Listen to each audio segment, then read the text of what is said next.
You thought we were done being spooky? Well, you're wrong. We got one more in the tank. That's right, folks. I know what you're thinking, but wait, why are you guys doing one more spooky episode?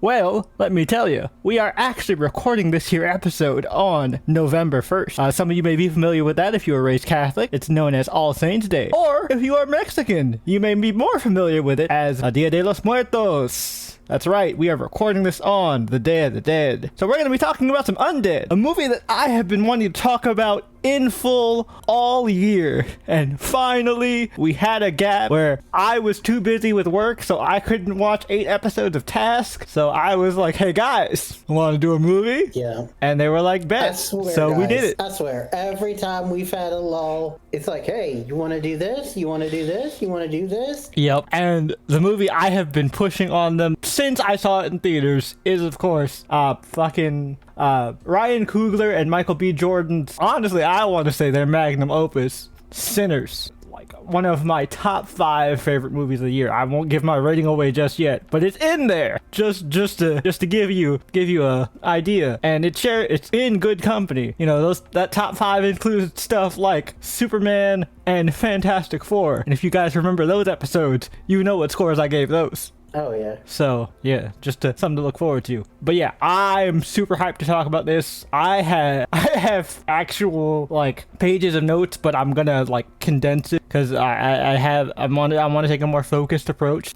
This is gonna be a little different. We're not gonna do a character-by-character type thing. We're gonna do a more of a thematic analysis, kind of go a little bit bigger-brained here. Now, I'm not gonna lie, some of these points I am taking bar for bar from a video I saw by FD Signifier. Shout out to the man FD. One of my favorite video essayists out there.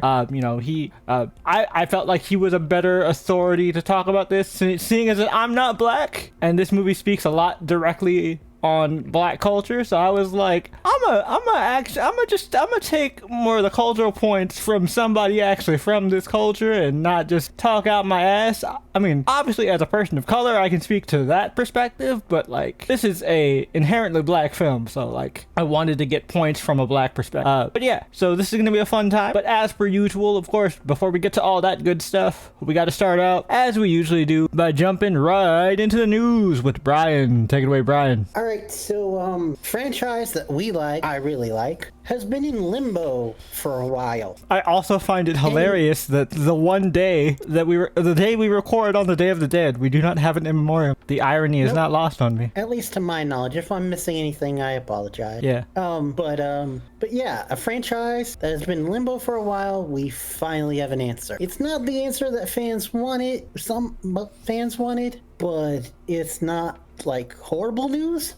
Okay. Doctor Who. All right. We finally know the fate of Doctor Who. Is it no longer on Disney Plus? Yes. Where's it going to be now? But we don't know, but the BBC is now solo funding it, not Disney. Ooh, that budget increase was nice. Yeah, it was, but at least it's not like going away. Yeah, but also I don't have access to the BBC. We don't know what's gonna happen because Disney might still stay on for streaming, for the streaming rights, globalization. Yeah, okay, that makes sense. They just might not be they just might not be like directly funding. Yeah, okay. Yeah, and we don't know the official answer of why they've stopped, but insiders have stated that it may be politics related. Ah, interesting. Well, I'm glad that like we know it's not dead. And what we do know is that Disney is still gonna release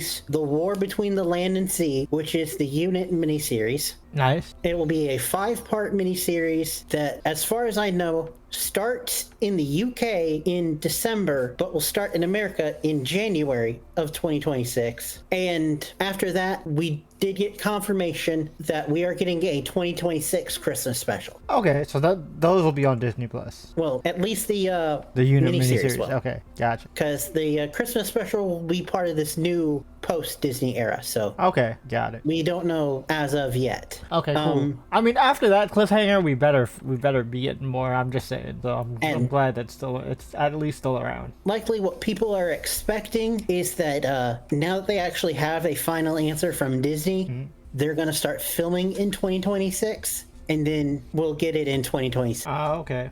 The next season. That makes sense. And there is by all accounts, unless things change, Russell T Davies is still set to be involved. Good. He's been doing a good job. Yeah. So it's not the news that we wanted, but Yeah, it's at least something. yeah. So that's our news. All right, cool. So yeah, now we get to jump into screen time. Screen time is, of course, the part of the podcast where the guys and I all talk about the various rabbit holes we have been trapped in over the past week or so. That could be anything from TV shows we don't have time to cover or may cover later, movies that we don't have time to cover or may cover later, video games, hint hint, wink wink, nudge nudge, comic books, manga, everything in between, music as well occasionally. But yeah, so I'll start. So mine is all video games straight up.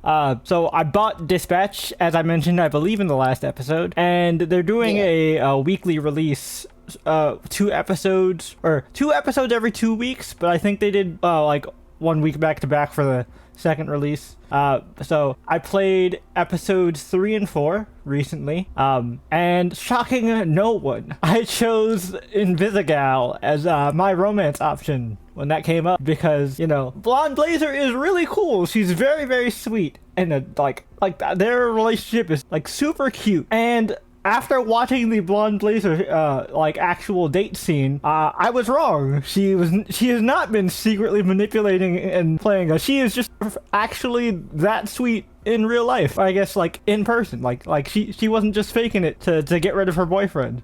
She actually did have genuine feelings for Robert. I'm like, okay, that's cute. In another world, I would have really liked this. But the other option is a tan girl with attitude issues and a nose ring, aka the pinnacle of I can fix her energy. And god damn it, I can fix her. I'm kind of here, like, all the way for Invisigal. And, you know, like, yes, there was a spicy scene, which I'm glad I didn't stream this episode, because I didn't have censorship turned off, and the first scene it opens up with, spoilers for Dispatch, episodes 3 and 4, the first scene, episode, I think, 4, it might have been 3, it might have been 4, but the first scene one of the episodes opens up with is Invisigal having a sex dream about her and Robert, and you see a lot. Like, it's not like full-on corn, but like you do see nipple.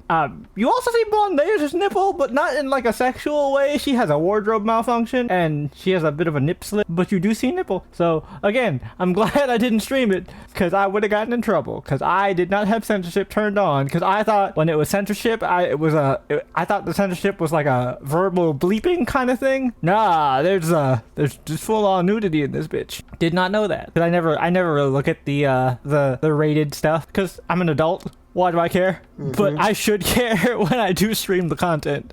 But you know, that's a heads up to any streamers out there who haven't played this game yet. Turn on the censorship mode before you stream it, because yeah, there's stuff in there that could get you bonked. So yeah, that was fun. But on to the main event. I have been talking about getting this for a while now. Tony talked about his first impressions and like getting close to beating it. He actually beat the game, so he'll talk about his final thoughts now that he's beat the game.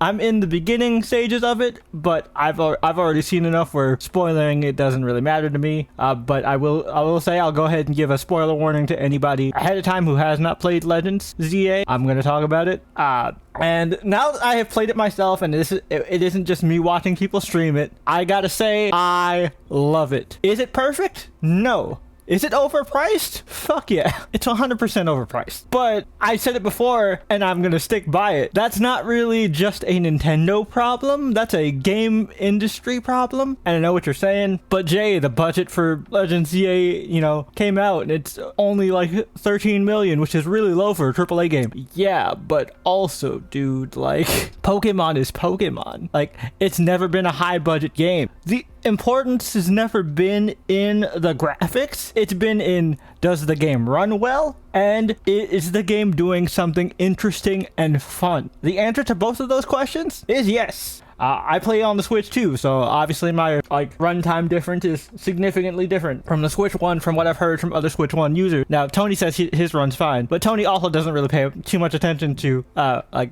frame rate and stuff. I've talked to people who like play fighting games and are actually more like obsessed with like drops and frames and shit, and they say, yeah, nah, Switch One runs worse, but not to the point where it's terrible. There's a lot more loading times on the Switch One from what I hear.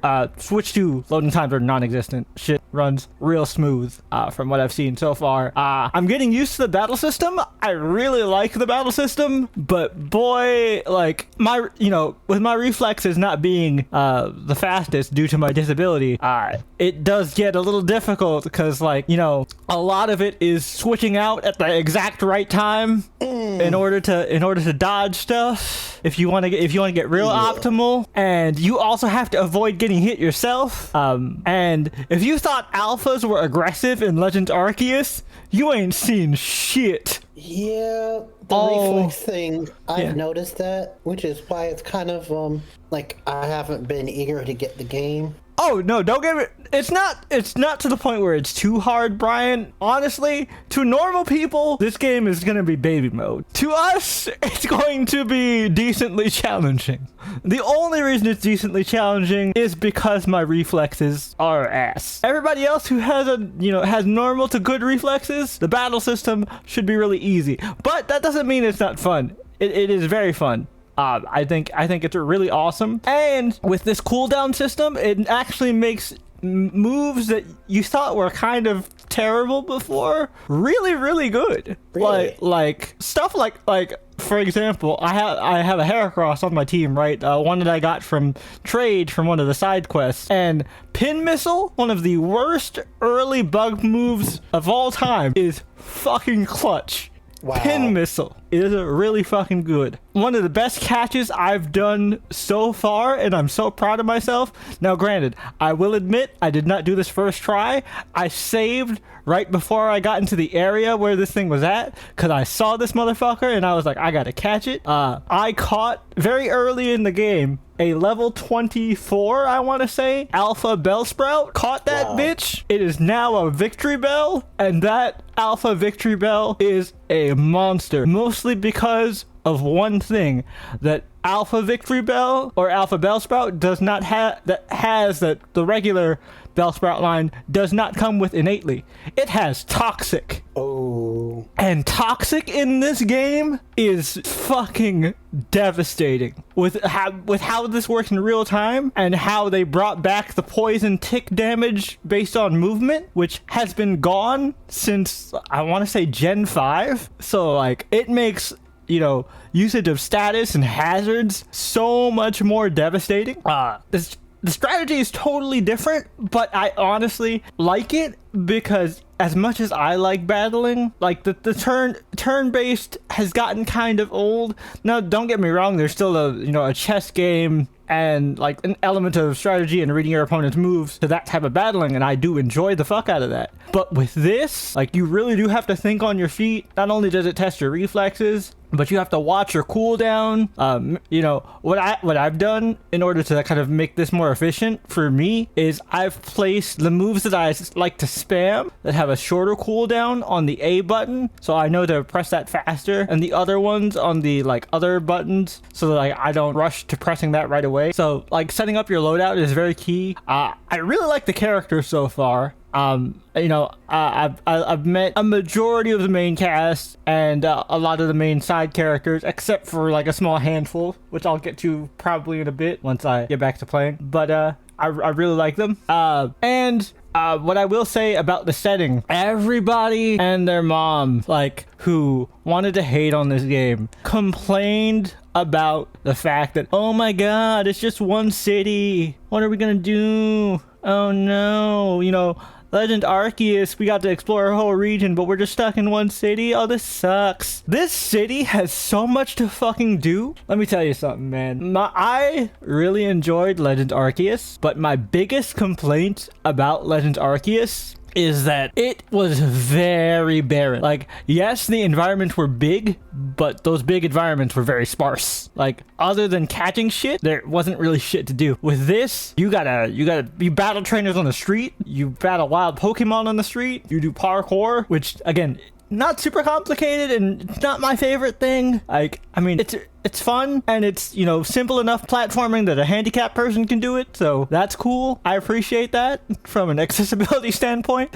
Again, not my favorite element, but still kind of cool. My only complaint about traversal in this game is that why the fuck don't we have roller skates? Yes, I understand you can just tap the B button and you're automatically running, which is super convenient. Very cool. Love that. But, you know, roller skates were so integral to Kalos, man. I want to be able to zoom down the streets of Paris. There's no zooming, and that kind of makes me sad. If we get roller skates in the DLC, though, problem solved. We did get upgrades to movement and traversal in the for our Cordaidon Miraidon bike in the Paldea DLC. So I'm still kind of crossing my fingers if we get roller skates in the DLC. But you know, that's just me, maybe. Because, like, I know they would never do it, but like being able to grind on rails and shit just sounds awesome. I would love that shit. But yeah, I really like it. If you guys are curious, my team is pretty basic right now. Since this entire game is kind of structured like a Fate style Holy Grail war, I've decided to name all my Pokemon after Fate characters. For example, my starter, I picked Totodile because Totodile is awesome. I honestly, all three are very good. Tepig has grown on me quite a bit, and I have love for Chikorita. I don't have love for Meganium, but I have love for Chikorita and Bayleaf. But I picked Totodile. I named him Charlemagne because King of France. So just joking. So my Totodile is Charlemagne. I have a Fennekin named Tamamo, who was just recently caught. My Alpha Victory Bell is named Serenity, named after Hassan of Serenity. And a couple other klutz players. I have Edison, my Flaffy. She was previously a Mareep, but now he was previously a Mareep, now he's a Flaffy. Eventually he'll be an Ampharos, which I'm excited for. But I'll probably trade him in for Tesla, the shiny Mareep, which I will get via a quest at some point. I'm gonna be on the lookout for that. But yeah, the Pokemon models are really good, and I just want to sing the praises of my favorite part of this entire game, the drip. The drip. One of the biggest complaints that Tony and I have had throughout all of the Switch era of Pokemon is that our characters have been sauceless, and it has been because all the good clothing options were locked behind gender. The women got all the good clothes, but now a good majority of the clothes are unisex, so we can wear whatever the fuck we want, and that makes me happy. Right now I'm dressed like a Brian character. I'm in a flannel jacket, black jeans, and a beanie. Which I didn't even realize that had become a trend until Jay had pointed it out. Yep, but it is. So yeah, I'm currently wearing a flannel jacket, black jeans, red sneakers, and a black beanie.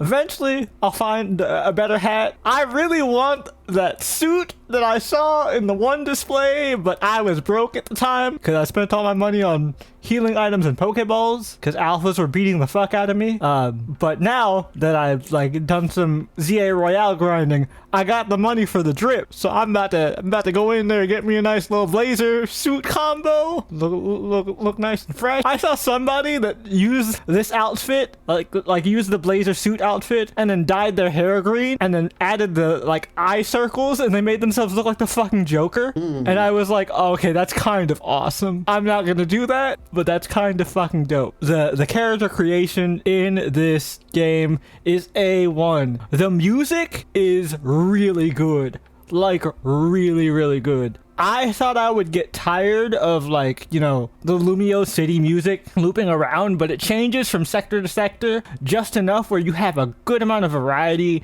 and it's this nice kind of up-tempo jazz feel that I just really like. I forgot how much I liked Kalos music. Now, actually, fun side note, but kind of related. I recently replayed X and Y on my 3DS just because I wanted to kind of refresh myself on Kalos as a whole. And yeah, no, I'm glad I made that decision, because like I get a much fresher comparison 1-to-1 on like how much of a like not just faithful sequel, but like, you know, improvement it is to X and Y. X and Y was one of the low points of the DS era, which is kind of crazy because like Gen 5 was such a high to only go down in quality so far in Gen 6, but Game Freak clearly took a lot of the lessons that they made in terms of the mistakes of Gen 6 in terms of characterization and story, and really picked it up here, because I am really kind of intrigued in all these characters, the overall plot line of the ZA Royale, and like AZ's whole inclusion into this. And I do know AZ's story already, I won't spoil it, but it's a really great way to wrap up his arc. So if you were a fan of X and Y but were severely disappointed in its like kind of it not living up to its potential, very much like I was when X and Y first came out, like when I was in high school, you're gonna really enjoy Legend ZA. I can see myself having a really good time with this and continuing to have a good time with this. Is it a perfect game? No, not by any stretch of the word. There's still a lot of clunky stuff. Like I said, I don't like the lack of roller skates. I think the Rotom Glide could have been improved. It's a little lackluster in terms of like a double jump kind of mechanic. I wish we could have had a little bit more with that. I also heard people talk about like the textures. So that doesn't bother me as much because I'm not sitting there looking at buildings, right? So like that doesn't bother me as much. What I will say that does bother me is that I do think that we should be there should be more interiors. Now there are some interiors in the game, and the interiors we do get are very good, but I do wish we got more interiors in buildings, considering that this is a big city. I do agree with that criticism. I definitely think we should have more interiors. I actually do prefer the fact that we don't have to go inside the shops, because like you can just tap the display and get your shit. It's very futuristic, and it is actually kind of the way that we're moving in terms of like retail right now. Like shit, if you look at like some fast food restaurants, they have just iPads where you just tap the pictures, same kind of shit. So like, you know, people say that's lazy, but it's actually very nicely put into the world building. But like I said, I do wish that we did have more interiors. And you know, as far as the wild zones go, like yes, some of them are small, but if you actually play the game, as you progress, the zones get bigger, but it's never to the point where it's so big that it's just vast empty space like in Arceus. The bigger spaces are populated with a lot of Pokemon, which also means more opportunities for your ass to get jumped, which let me tell you happens a lot. I am fighting for my life. Like it's kind of wild. Again, these are problems that I as a physically disabled person have. You as non-physically disabled people may not have these problems, and you may think this game is baby mode. Perfectly understandable. But honestly, Pokemon has never really been that challenging in the first place. And the fact that I'm getting a little challenge out of it, you know, tickles me quite a bit. Because, like, I appreciate having challenging Pokemon games, but I'm not a masochist where Pokemon needs to be Elden Ring, alright? Now, granted, I also have not done any boss battles yet because I'm super early into the game. I'm very scared.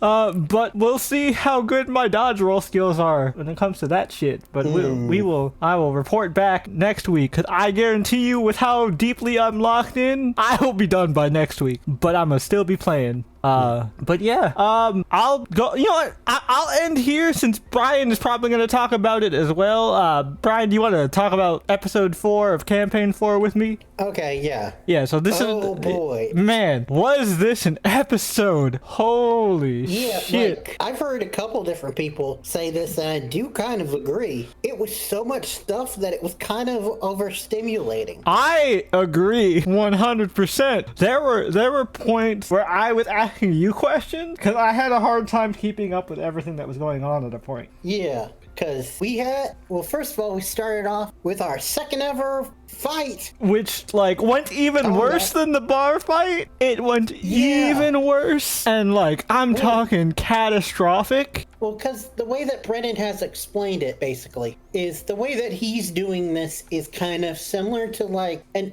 open world video game, where there are some spots where clearly it would be a lot easier for you if you went into it at a higher level. Yeah, yeah. But you can go there because the world is open. Yeah, And- very much. To tie it back, very similar to Pokemon. Like you can wander into those higher Yeah. level areas, but you're gonna get your ass beat. Yeah, and that's what happened here is due to the decisions of a couple players. I think mainly it was Matt and Alex. Oh, especially Alex. No spoilers, obviously. They ended up in a situation where Somebody ended. I will say somebody ended up dead. We will not say who. Somebody ended Yep. up dead. I was shocked. and as level 3 characters, level 3, they faced off against a character that Oh, did they? could cast Did they? Ring of Death. I was gonna say what level spell slot was that?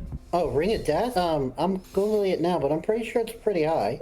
But yeah, this is also to keep in mind, folks. This is their Halloween episode, so Brennan went like ham in terms of really making this the Halloween episode in terms of theming for that fight, the Yeah. tension, the setup. My God. And they always have a theme for Halloween. One year it was Lord of the Rings, where they were the whole fellowship. Yep. Of course.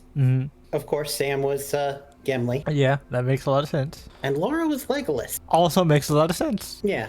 I don't remember all of them. I know that Matt was Gandalf that year. So like I only watched the last 20 minutes like physically because by the end of my work shift I get to actually like watch the video. So what was the theme for their costumes? I mean, I saw a few of their costumes, but I wasn't like paying too close attention to the costumes. I was too immersed in the episode. Well, last year it was Oops All Nicolas Cage, where they all dressed as various different versions of Nicolas Cage.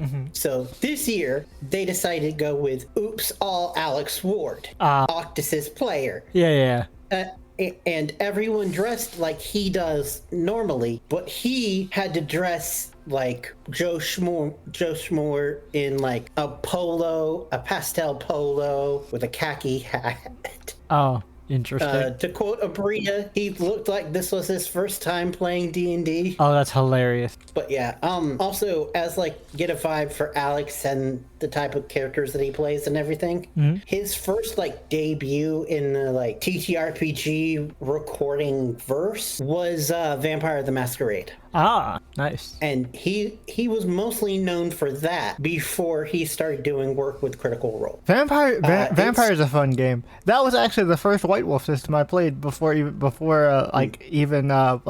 any stuff with Darth. Oh yeah, I never did that. There's that one time where I remember the closest you got was when we were setting up to do Werewolf after we had finished our Vampire, because you had joined a little bit after we had finished our Vampire campaign, and so we were going to do Werewolf next, and then we just never got around. That game fell through. We never got. So the reason that game fell through, peek behind the curtain. Not that you guys care because this is over 10 years ago, but the reason that game fell through was because one of the main reasons we were going to play it was because our friend Josh was huge into werewolf mythology and stuff like that, and he passed away. So yeah, just didn't feel right. But no, I feel you. But yeah, I met Josh once, and he was a nice guy. Yeah, but like he stopped Jordan from forcibly inducting me into their not cult. Fair enough. But yeah, back to the game. But yeah, there's a lot of really good character development as well, especially on Hal's end. I was really surprised at the development for Hal and Bolaire. Oh yeah. Oh, we got some like lore drops for Bolaire, which were pretty huge. Murray being the MVP of the whole fucking session. Yeah. Which we have our first official subclass confirmation. Yeah. Like 4 episodes, and we don't know what anybody is. We have speculation, but up until now, the closest that we could get was with Robbie's character, because with the animal companion, it's probably a Beastmaster. Beastmaster, yeah. And we have speculations on Sam's character, but again, that's just speculation. And also speculation on Octus, what his subclass is. But First official confirmation, divination wizard. Yeah, and boy, that portent came in fucking clutch. Like, I think Brennan rewrote his plans because of that. Yep, because it was in the back of my mind the entire time. I was like, I was like, wait, she has a free success just banked. Why am I scared? She could just use this right now. Yep, and their in-character reaction too was great. Yeah, no, it was great. Like, yes, TR definitely plays it up for the camera, but like watching it, you can tell that they are legit rolling. You see them roll.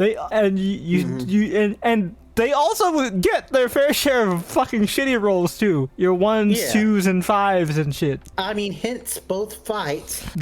Like one side of that one side of the table, they even said was fucking cursed that whole session. And I will say, surprise MVP of the episode, Lady Aranessa. Yeah, right. She snapped everybody into shape. And once she casted that haste on Julian,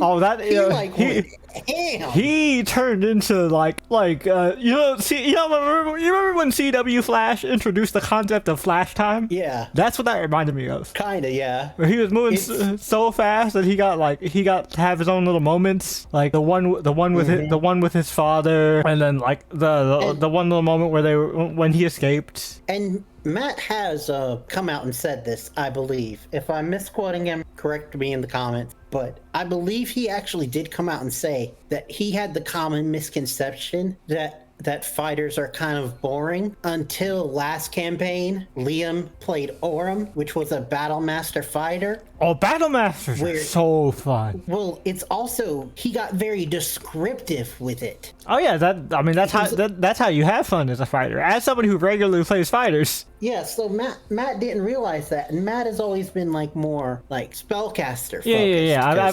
I've noticed from like the little experience that I've had, most of his characters are casters. Yeah, so up until Orem, he didn't realize like how much fun you could get into describing it, and so now he has Julian, where he's getting really descriptive. I mean, dude, he's been in so much anime. Like he just needs to take some of those scripts from work and be like, all right, this shit. And I mean, the things that Julian is doing with the rapier. he went ham with that rapier, dog. It's kind of nuts. Now, granted, he also rolled really goddamn high. Well, also, they're using 2024, and 2024 really bumped up the martial characters. Introduced a thing called weapon mastery. Oh, okay. Which is each individual weapon has a like special thing that it can do, like on top of normal. Oh, nice. Like, I know one of the ones is a dagger. If you're successful with it, I think you can throw another one as a bonus action. Oh, that's dope. And the rapier, what it is I think it's called hexed or vexed. It's called vexed. And what that is after you successfully hit, you can then, your next attack you roll with advantage. Oh, shit. Yeah, so that could no wonder that snowballed the way it did. Shit. Yeah, because he was attacking with the rapier, and then bonus action attacking with his claw at advantage. Yeah, with the gauntlet. Yep. Mm-hmm. Yep. That's crazy. But yeah, no. Also, by the way, quick side note, I did Google it. Circle of Death, 6th level spell. Oh, Jesus. They were dealing with somebody 3 levels ahead of them. I know what you're thinking. If you don't play D&D, 3 levels, that's not a big deal if you play an RPG. Oh, 3 levels is a big deal in the tabletop. Believe me. Yeah, just, let's say that, like, health pool alone. If any of them had failed their saving throw, they would have been dead. No death saves, nothing. Yep. Just dead. They're honestly lucky they only lost 1. Yeah. So that was intense. And again, I mean, I mentioned it to Brian. I kind of like, you know, not this isn't a knock against Brendan, because I've honestly been really loving how he's been GMing. But like, I called that shit at the end. But that's more so because I'm a fan of like this type of storytelling. So I know, and as a writer, I'm like, I know what I would do. Not that I'm comparing myself to Brendan Lee Mulligan, but I was like, I know what I would do. And I was like, given this character's from what little I know of this character's background and what they can do, they're probably gonna do this. And with what they set up with the plot elements, this is probably gonna happen. Because Like I said also. because there's a lot, because he mentioned a lot of small bits of, like, there isn't a lot of heavy lore dumping in the first 3 episodes, but the small little bits of lore you get are so important that if you pay attention to those, you can piece together a lot of the big stuff. Yeah. Yeah. Like I said before, I think part of the thing is that he wasn't originally going to do that, but then. Oh yeah, but then Murray, you know, the portents happened, and then he's like, well, I mean, it's auto success, so. And we do now have our official 3 teams. Yep. We already talked about the soldiers. The Seekers are going to be Alex, Ashley, Abria, and Matt. Yep. And then the what did they call them? It's not spies. It's. Shoot. But anyway, the third team. The third team is going to be... That's the one with, like, Baudelaire, right? Yeah, it's going to be Baudelaire, Hal, Taisha? No, Taisha is... Yeah, Taisha's Abria's. Never mind. She's in the Seekers. Yeah, she's in the Seekers. Yeah. Murray. Murray. Yeah, it's Murray. Murray's there. And there's 4th. Is it Azune? Oh, yeah, Luis. No, it's Luis. Okay. Yeah. So right. those will be interesting tables. Yeah, no, it's definitely going to be interesting. Yeah, and we will start that in week after next, because next week is going to be the Dispatch one-shot. Yep. I'm looking forward to that. I'm curious to see how that goes. I really like the world of this game, so I'm curious to see how it goes. Yeah. And I also am curious to see how Daggerheart plays, because this is a system that Brian is looking into possibly doing at some point as well. Well, I was until our schedule became so full. Oh yeah. Now that we're back in the swing of RPG, tabletop RPGs, Brian's probably not. And also, I guess just to kind of another peek behind the curtain for you folks, we are probably going to end up skipping more often, because, like, prior to us, like, when we were on our game hiatus, we had a free day open to record if we couldn't record on our usual day. But now that free day is a game day, so if something comes up for any of us, one of us is sick or one of us just doesn't finish in time, we're probably going to skip. So we might get a lot of skips coming up. Yeah. Just a heads up. At the very least, it'll be a pushback. Yeah. But anyway, and we might have more RPG stories. Oh yeah. We sometimes talk about our Friday game. Yeah. Well, I think for sure we're gonna add, like, a Scion segment to the podcast, because this is a game where all 3 of us are involved. Yeah. So I hear you. Well, at least add a new segment to the podcast to make up for it. Yeah. But anyway, moving on to less intense things. I don't know. One of yours is intense. Yeah, I'm gonna save that for later. Okay. Cool. But make an intense sandwich. Fair enough. I watched the latest episode of Dirty Laundry. Oh, any big ones that are interesting? A couple of them included who broke up with someone because they farted too much. You know what? That's a valid crash out. That's a valid crash out. Who bullied their injured dad? Also valid. And then lastly, who hid in a closet for 5 hours? Okay, that one is less valid without context. All right, I'll go ahead and spoil it. Basically, they skipped school and didn't want their strict mom, who worked from home, to find out. Oh, so they hid in their closet for 5 hours? They accidentally slept through their alarm and didn't want their strict mom to find out. That's dedication. So what they did was they stayed in their closet for 5 hours, and then, as quiet as they could, snuck out and went to the front door at 12 and just acted like it was a half day. I'm not even going to ask about the bathroom situation. They didn't go into detail. I'm glad. And this is also people that are like our age or older. Mm-hmm. So back when they were in high school, internet wasn't really readily available, and phones weren't like how they are now. Mm-hmm. Which also means, you could get away with it. Kids could not get away with that today, because parents can just track their kids through their phone. Yeah. Also, I didn't mention this last time because I had started it, but last week I did start a book, and this week I finished it. Mm-hmm. It's called Better Together. Oh,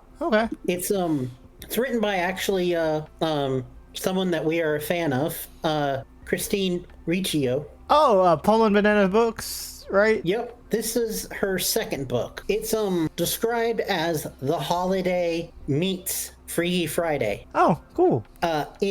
Basically what happens is two young adults, and they're actually young adults. They're not like we call them young adults because they're teens. But anyway, two young adults are strange sisters that meet at this self-discovery camp, and they look a lot alike. So they're like, hey, they each live with one parent.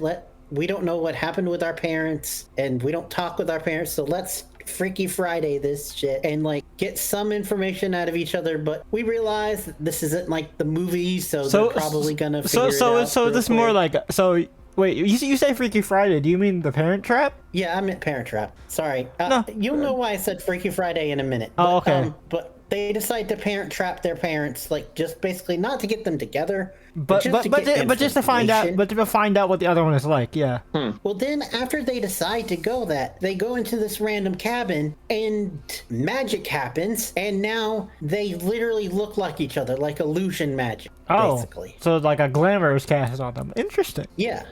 To where and that's why it says Freaky Friday. Yeah. Okay. So when they go home now, they look like the other.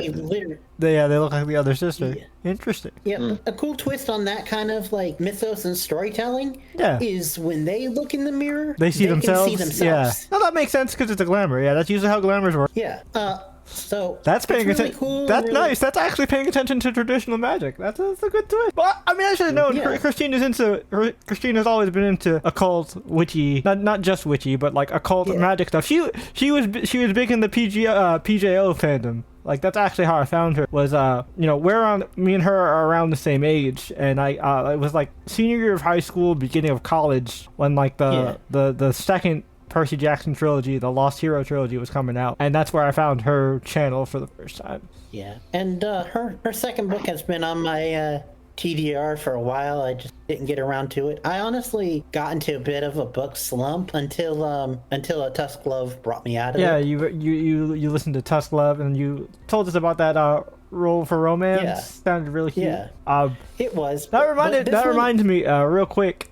This isn't. I'm not going to go into detail. This is just one I found out about because I was looking to see if when the third book in the Percy Jackson Senior Year trilogy is coming out. Turns out there isn't. Usually he puts one out a year, but there isn't going to be one in 2026 because he was working on a sequel to the popular Nico D'Angelo spin-off book, which is out now, which I'm going to pick up at some point soon, because I really like the first one. Nice. And the second one has also, Nico teaming up with his sister. Yeah. Also, he was kind of busy with the second season. Oh, yeah. That's the other thing. That's the other thing he talked about, because he did a book tour for the Hecate book, the second one, and he mentioned, I'm not coming out with another Percy book this year because I was working on not only the Nico book, which he actually isn't the sole author on, he co-writes that one, so that's why it's easier. He co-writes the Nico book, and he's been, busy with the second season because, he is actually directly involved. Thank goodness. Yeah, and also the third season, because apparently they've started work on that as well. Yeah, because they have to Harry Potter it. Otherwise, the kids are going to get as old as the Stranger Things kids. Yeah. Just the only thing is between 1 and 2, they didn't know if it was going to be a success or not. So but now they've got it pretty much in the bag. I feel like it's smooth sailing from this point. Mm-hmm. But back to this book. Yeah, I really liked it. It's another cute thing, and also it's like those early 2000s movies like Freaky Friday, where it's got like vague magic, but they don't like focus too heavy on the magic. But you know what I mean? Hopefully, at least unlike those early 2000s movies, none of that magic is racialized. No. Because, like, not many people talk about it, but, like, a lot. Yeah. Pretty much all of those movies involve some kind of magic person of color casting that spell. It'd be an Asian person, a black lady, like a Hispanic lady. I think Rita Moreno was the one for the Family Switch. Oh, yeah. But no, like, this is like partially a spoiler, so skip ahead if you don't want to know, but you never really find out what the origins of the magic. I prefer that. I'm okay with that. Yeah. Same with her first book, which, if you remember, had a little bit of time travel that they never explained. Mm-hmm. But But anyway, like her other books, it's like her other book, it does have romance in it, but the main theme of it is self-discovery and also sisterhood. Yeah. Because these sisters haven't seen each other in like 13 years. In the story. Like, minor spoiler alert again, one of them the younger one finds out that her mom basically told her that her older sister was just an imaginary friend. The fuck? And like had her convinced that her older sister was just an imaginary friend. What the fuck is this? Pretty Little Liars? Kind of a little. It has that feel, but what has more of that feel is her third book, which I also checked out because work has been like busy, so I've been able to listen to more. So I also listened to her third book, Attached at the Hip, and this one is heavily inspired by her hyperfixation with the show Survivor. Basically, what it is this main character who's in like a bit of a quarter life crisis, like most of her books, decides on an impulse to audition for Survivor. But then she later finds out that it's not actually Survivor, it's a Survivor spinoff called Attached at the Hip. And what it is it's each contestant is literally attached by a rope to another contestant. Oh. And so you still go on the island and you still like have to do challenges and stuff. But you gotta do it kind of chain gang style. Yeah, to one other person, and apparently some extensive research from the people behind have gone in to like possibly get like who they think could be a romantic match for you. Like, so it's a combo dating show Survivor. Oh, that's kind of interesting.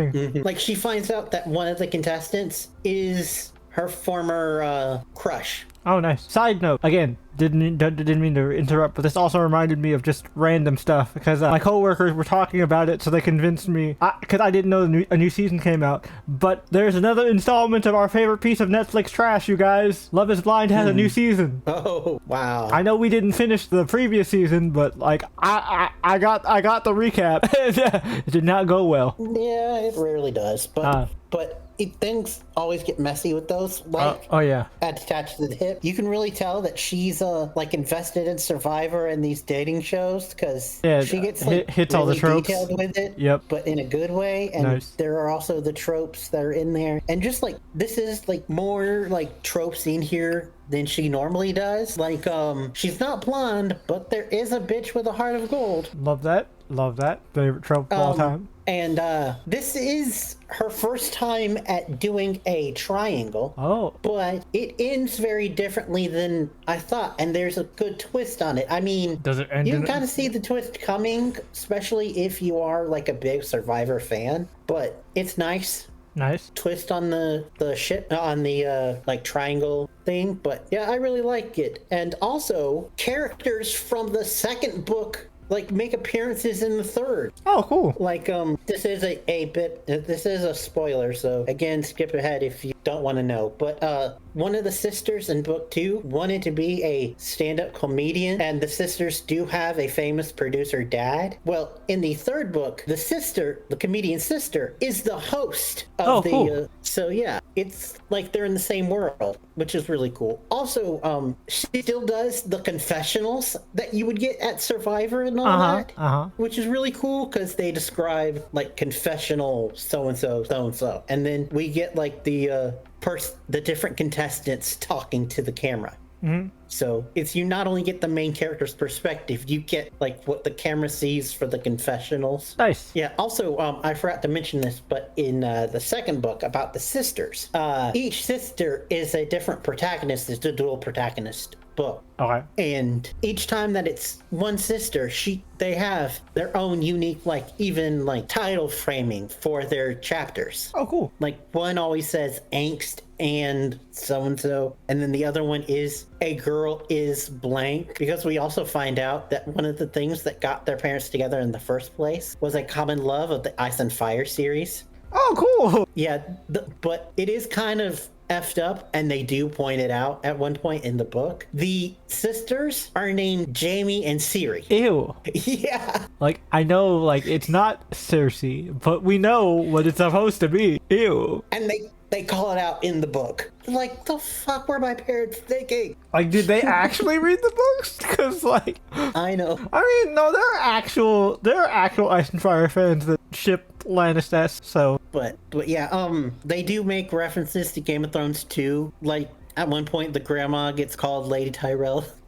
And justifiably so, I will say that. Olenna Tyrell's a fucking badass. Not in a like morbid way. But but badass old lady way. I get you. Yeah. But anyway, so last but certainly not least, every Halloween, family likes to sit down and watch a horror movie. And this year, we decided to watch a little film that has recently been added to streaming that you may have heard my other two co-hosts here gush about before in the past. Weapons. So, Brian, thoughts? What? Oh, what the fuck? It's funny because you hinted at it, and I guessed it immediately because, fun fact, right after Sinners, I got recommended Weapons, so I watched it a second. Okay. I wish I had. I mean, I didn't pay for it the first time, so I don't regret it. But I wish I knew that all I had to do was wait not that long, and I could have just watched it for free, essentially. Yeah. I technically got. Oh yeah, I mean, you watch it for free because yeah, I was invited to go see I was about to say, so yeah. So was I. Like, I'm not complaining because I did technically watch it for free because I did, like, you know.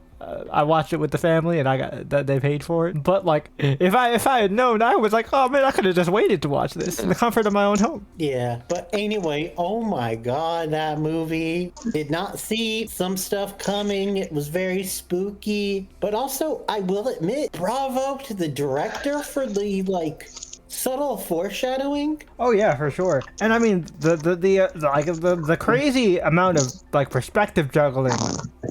That is a feat in itself. And as we got to the different characters, I'm like, oh my god, we're getting to see their perspective. And dude, he is not in the trailers, but Benedict Wong. Oh yeah, he's an MVP for sure. Well, not MVP, but still like an intense character. I say MVP as I see MVP as in like in terms of like enjoyable, right? Like entertaining to watch. Also, Brian, he was in the trailer. Oh, he was just. It was at his moment where he was just under the spell of the witch, and he was just running. He was going.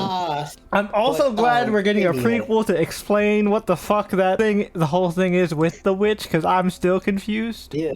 I can explain it to you guys. It's probably not that difficult. Oh, sure. Go ahead. She's basically equated to a parasite. Oh, I mean, okay, that makes sense. Cause with this whole thing being about grief and like equating grief to a parasite. Yeah, okay. Yeah, so think of it like this. Here's the best way, because I've seen videos trying to explain everything, a lot of the themes of the film.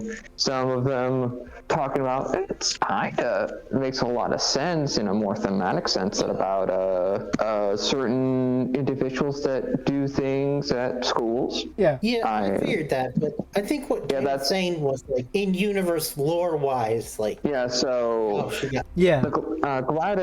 So I'm guessing witches in this situation are equated to parasites because they talk about parasites in the film itself. Yeah. So it got me thinking that witchcraft, at least in the terms of this film, is not your typical witchcraft. It's something that not only feeds on others, but it feeds on yourself. So it's a give and take. So like these gifts in air quotes here, because I can't really make the air quotes. Oh, we got you. Gladys has lived a life long enough where her skills in magic basically makes a curse. In fact, making it its own parasite. So she has to act like a parasite. It feeds on families that she has like a tangent relation to because her story changes. And given the fact that Gladys herself is an individual that seems very old. You know, we have older relatives that kind of pretend to be young. Yeah. So it's just given a lot of those parallels. And the magic itself, I think it doesn't really need to be explained because a lot of witchcraft uses a lot of tree magic. That's the source of power, was that tree, that shriveled tree. Although it in itself is just a very unique sort of thing. It's not like any tree that's actually used in like Wicca or witchcraft practices. So I guess that makes sense if I can actually give Am I making sense to you No, guys? no, no. Yeah, you're coming through. I get it. I hear you. I get it. So, I just didn't want to cut you off in the middle of your explanation. yeah, I'm just trying to make sure I'm making sense here. Yeah. Because one of the focal points in Gladys Magic is the fact that she needs not only something of the individual, be that hair or or the kids' nameplates, well, paper nameplates, in order to control them. I mean, the other thing that it's taking a lot of strong parallels to is addiction and alcoholism and all sorts of other addictions. Taking everything into consideration, we kind of get an idea of what Gladys is, not only in the universe, but as a metaphor for her, you know? Yeah. She's just a living embodiment of addiction and just being a major parasite. Yeah, I get you, but I hope I'm helping. No, yeah, no, No, you are. that definitely made a lot of sense. yeah, but bringing it back to the film itself, though, I think I remember you guys saying this, and I do agree. I was not expecting the film to be that funny, Oh yeah, it was fucking hilarious. Oh, that's especially at the end. Yeah. to know. So that's why it had some humor in there. Yeah. But I will say, I felt really bad for that boy. I mean, yeah. Alex, yeah, he's just an innocent kid in this Poor like kid. tapestry of messed up stuff. He just man. got caught in the crossfire of all this bullshit. 'Cause, I mean, think of it this way, from his perspective. Well, we do get his perspective in the film proper about the events that led up to that moment, and it's just messy. Gladys came in at a time where things were just vulnerable for that poor kid. Good God.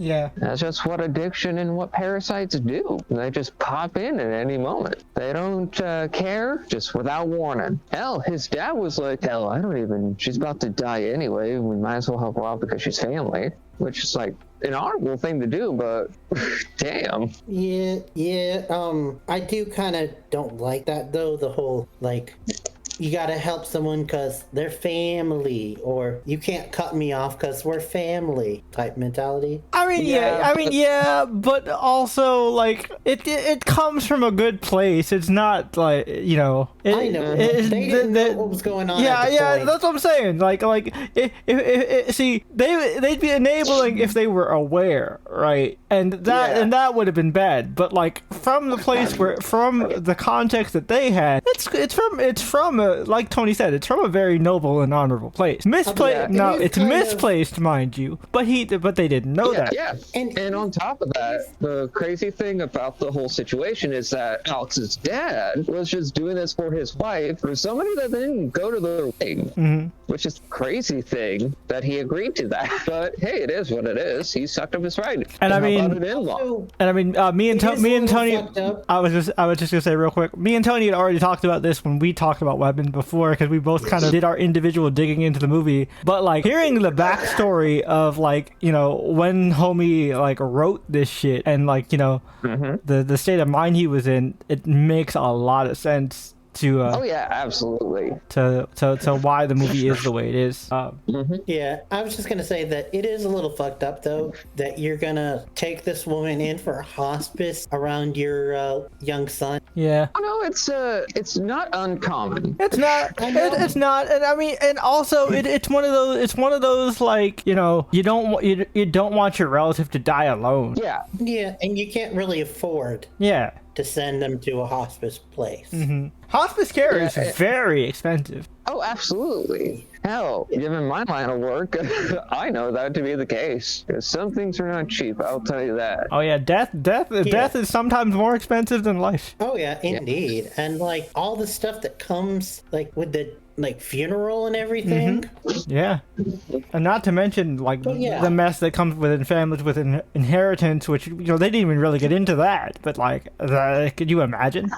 Yep. Yeah. But I get where all the praise comes from, and I really enjoyed the movie. It's cool to see Josh Brolin like a more heroic character. Even though at the beginning his character was kind of, well, justifiably crashing out. I was to say he was definitely a valid crash out. Definitely a valid crash out. Yeah.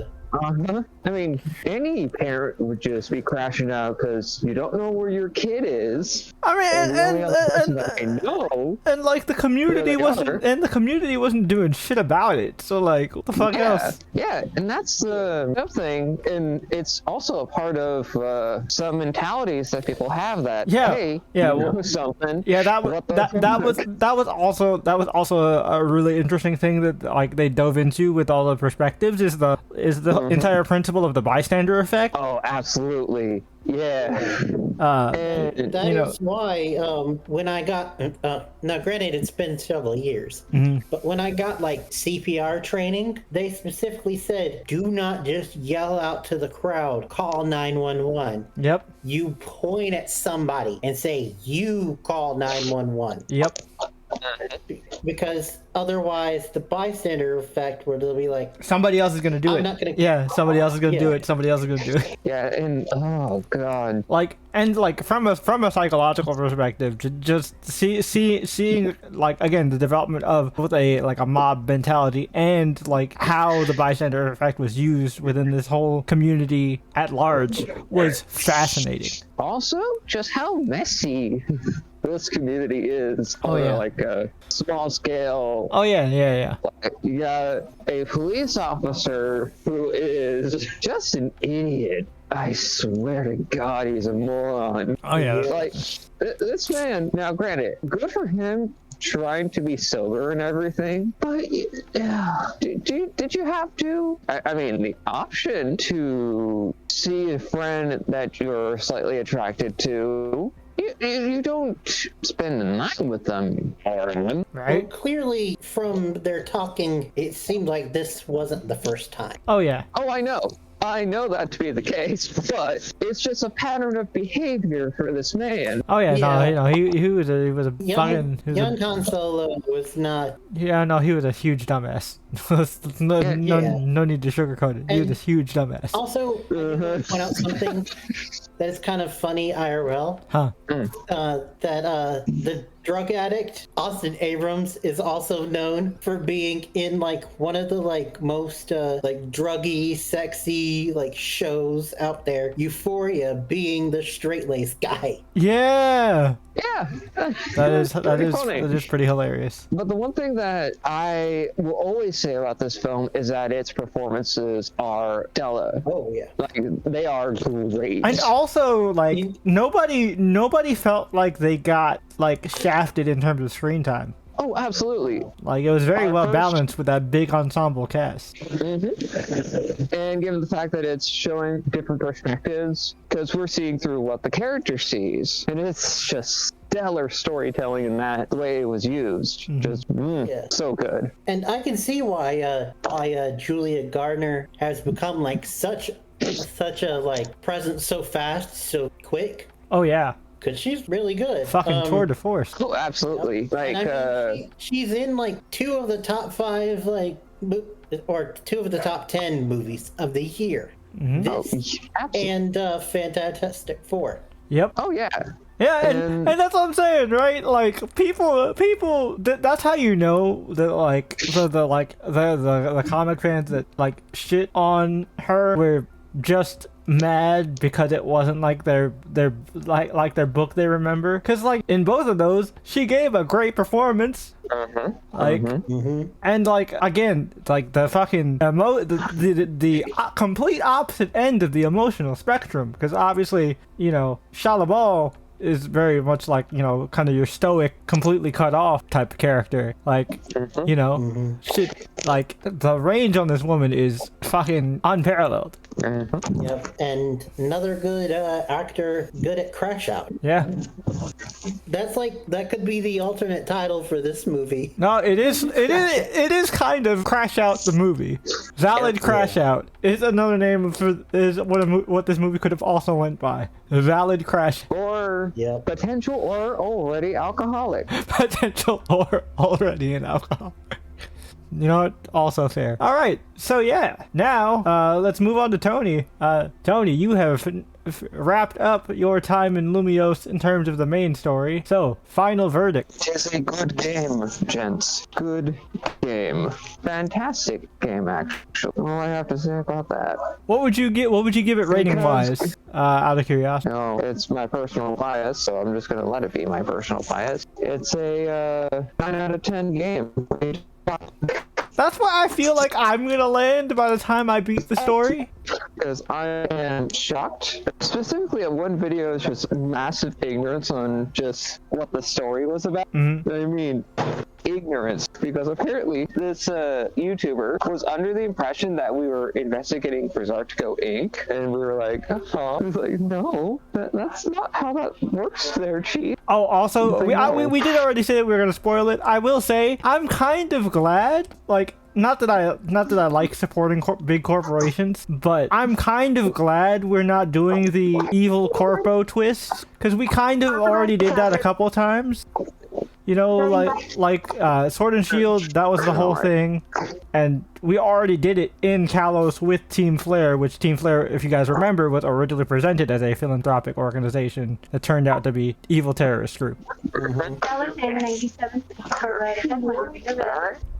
Which also, like, you know, puts into perspective the whole Team Flare thing, and I haven't gotten to it, but like how the story addresses Team Flare is really interesting.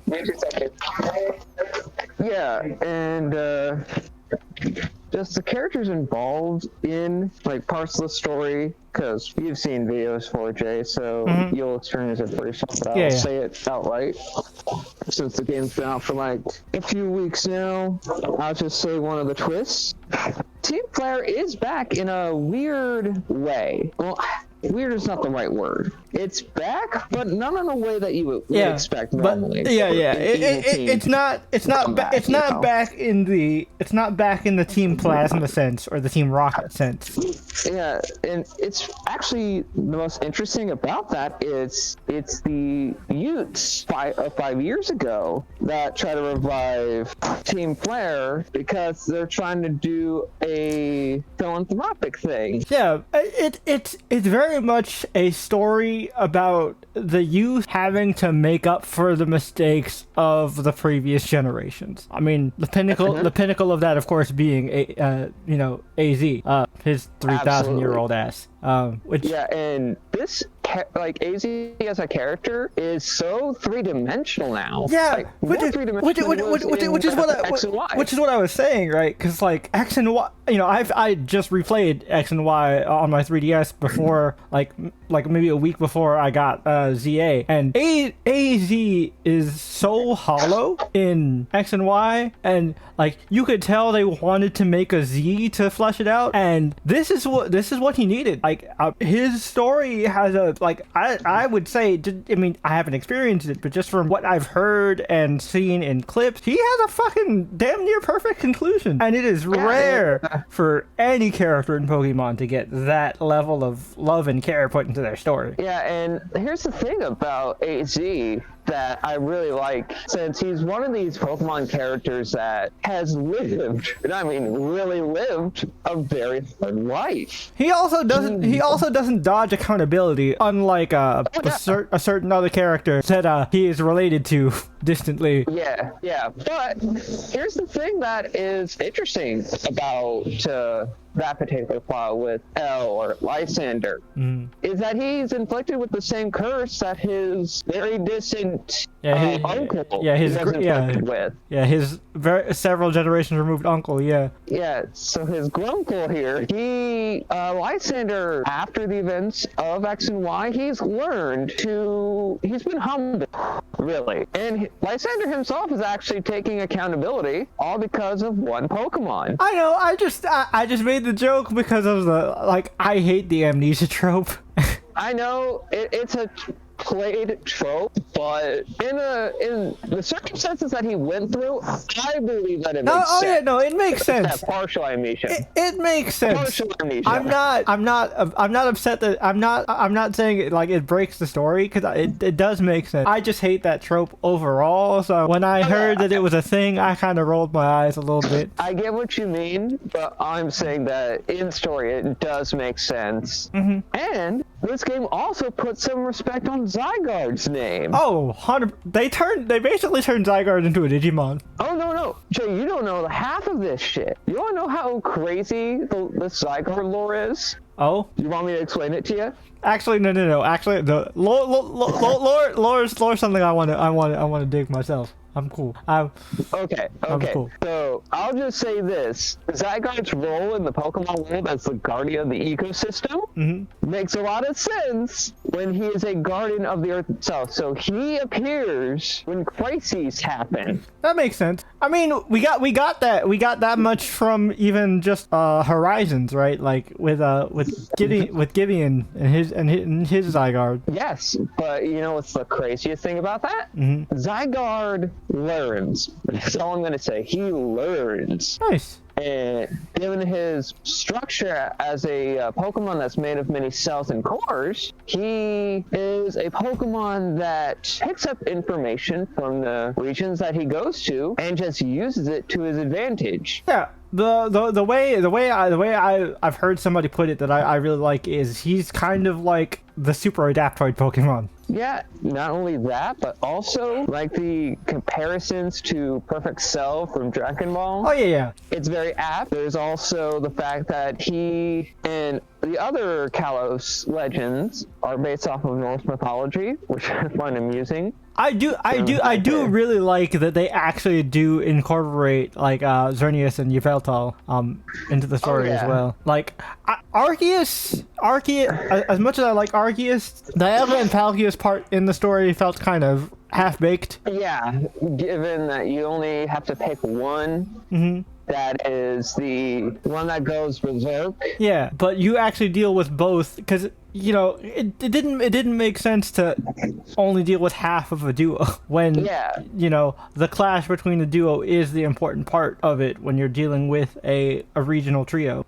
Well, given the fact that the other member of the trio, well, you know the third member of the trio is always the babysitter. Like you know that's how it goes. Rayquaza, you know, fucking yeah, but Giratina doing some like underhanded shit was hilarious in that game. Oh yeah. I mean, hail Satan. Felt appropriate since this is for the episode. All hell Ghost Dragon. All hell Ghost Dragon. Still one of the coolest legendaries, like period. But yeah. I'll let you guys know my final verdict. I mean, obviously, you know, I'm fresh out, so like a lot of my opinions right now, I will say, are coded by like the glow of first time experience stuff. But like as a hardcore long-time Pokemon fan, I will say, like, do not let people's negative opinions on this game, like, dissuade you if you love Pokemon. If you love Pokemon, get this fucking game, dog. You're doing yourself a disservice not getting this game if you love Pokemon. Because people who love Pokemon will get so much out of this game. If you're not a Pokemon fan and you just like video games, you will notice a lot more of the smaller like gripes about it. Now, like, is the game perfect? No. I do think there are parts of it that are kind of dumb. Like one of the things I find really annoying, even in comparison to Arceus, even though I like that you can choose just a type of move, the fact that you have to toss out your Pokemon and select the move, it feels a little tedious when you could just toss your ball at objects before and they just automatically do it. I kind of miss that. Yeah. I wish they automated that part, because they automate like picking up stuff off the ground, running, like everything else is so smooth, but this one part that is very core into like in terms of the collecting aspect is really tedious and repetitive. And also, for a game that runs smoothly on the Switch 1 on top of the Switch 2, people that are just bitching about like Windows and shit, hey, does the game run smoothly? Yeah, and that's what I was saying. Cause like, yeah, if you sit still and you just stare at the windows, yeah, the shit, like the backgrounds are lackluster. But you know what? This game gives you so much to do. Maybe it's also due to my ADHD, so I'll give you that. But this game has so much to do. I have not been able to sit still in this game. I'm always fucking moving. Like, so I never have time to notice any lackluster background stuff. Like, cause all the character models, even the NPCs, like the character models in the mod are pretty as fuck. They're the best they've looked. Yeah. And also, the decks may be small again because, of course, Legends game. But also, what you get out of this game is like the interactions with the randos of Lumio City, and they say some weird shit. I also just like the updates, the animations to accommodate the real-time system. Oh yeah. And like I said, it changes a lot of the moves, so moves that you thought were ass back in the day are really fucking good. Like I said, pin missile is the shit in this game. Hell, weaker moves are the shit. Yeah, no, because like like pro tip, a big thing strategy wise in terms of battling is wind up for your moves, like your cooldowns. So you can't a lot of times you don't want to have your loadout filled with your bigger tier moves. You a lot of times just want to keep your lower tier stab move because it charges faster. So like I've actually held on to water guns for the longest time on fucking Charlemagne. Because, man, like, Bubble Beam takes forever and a day to charge. But Ice Fang? Oh, that motherfucker goes hard. Ice Fang has saved my ass. I'm so excited.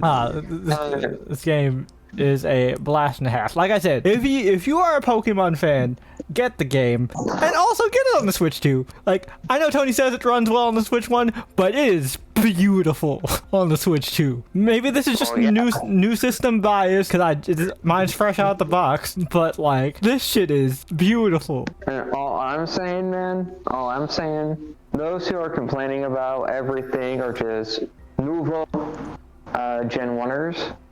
Oh yeah, I agree with that sentiment. Well, I did see one guy who was complaining about it, but his main complaint was the fact that you should have been spending more time working on the game than making these frivolous lawsuits. Oh yeah, that itself, again, there are plenty of criticisms that I think are valid. The price point, again, the backgrounds. I think the backgrounds are lackluster. I do think we should have had more interiors. Like, we got good interiors, mind you.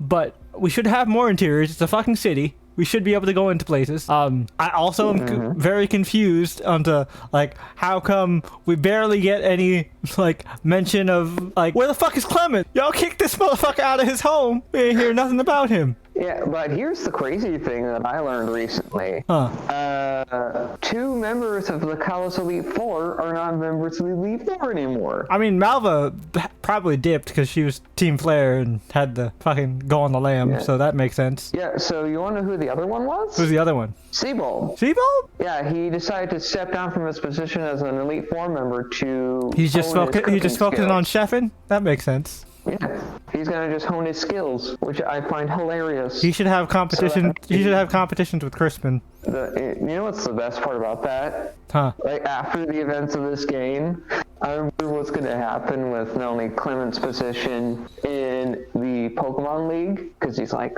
fuck. He's like, wait, so we don't have a gym system anymore? It's just a free-for-all? The fuck am I supposed to do? No, it's like, so you're telling me that my gym, my home, was just the place I was housed an unspeakable weapon from ancient times? You're telling me I was sleeping under the secret to immortality this entire time? And then I think the Pokemon, like the Kalos League itself, moved him and Bonnie to nice accommodations while the redevelopment plan is going through. I would hope so. So, I mean, also we didn't even get to see, like, I mean, I know Shalor City is where the Mega Evolution Tower is, but I would have liked to see Gherkin or Karina too, given how big Mega Evolution is in this whole plotline. There's one thing that our girl Karina does get a reference. She does, yeah. I did see she gets a reference. All I'm saying, seriously, Game Freak, you will win so many people over if you give motherfuckers roller skates in this DLC. People will come back in droves if you let them roll around Paris in style. Yeah. Let them skate. Let them do crazy extreme sports on your parkour bullshit. Not only that, but also do funny things like let us ride Go Goat. Yeah, why is it? I forgot that was a thing. Yeah, we used to be able to do that. Why can't we ride Go Go? We did that. That was in Lumio City, wasn't it? That little. Yes, yeah, I was gonna say. I remember doing that when I played X and Y recently. Yeah, why can't we do that? Also, another thing I hope that comes into the DLC, since we're talking about like hopeful speculation, aside from the stuff we know from the leaks with the Mega Evolutions, I would like co-op, the same kind of co-op from like the Blueberry Academy shit to come back for this DLC, because I want to roll around with Tony and get into some bullshit. Yeah. like we did in Blueberry Academy. We made our own little side story. Yeah, and during the height of Scarlet and Violet with the DLC, yeah, too funny. Yep. No, and we still need to get our get back against a certain fucking Santa. Robot Santa. If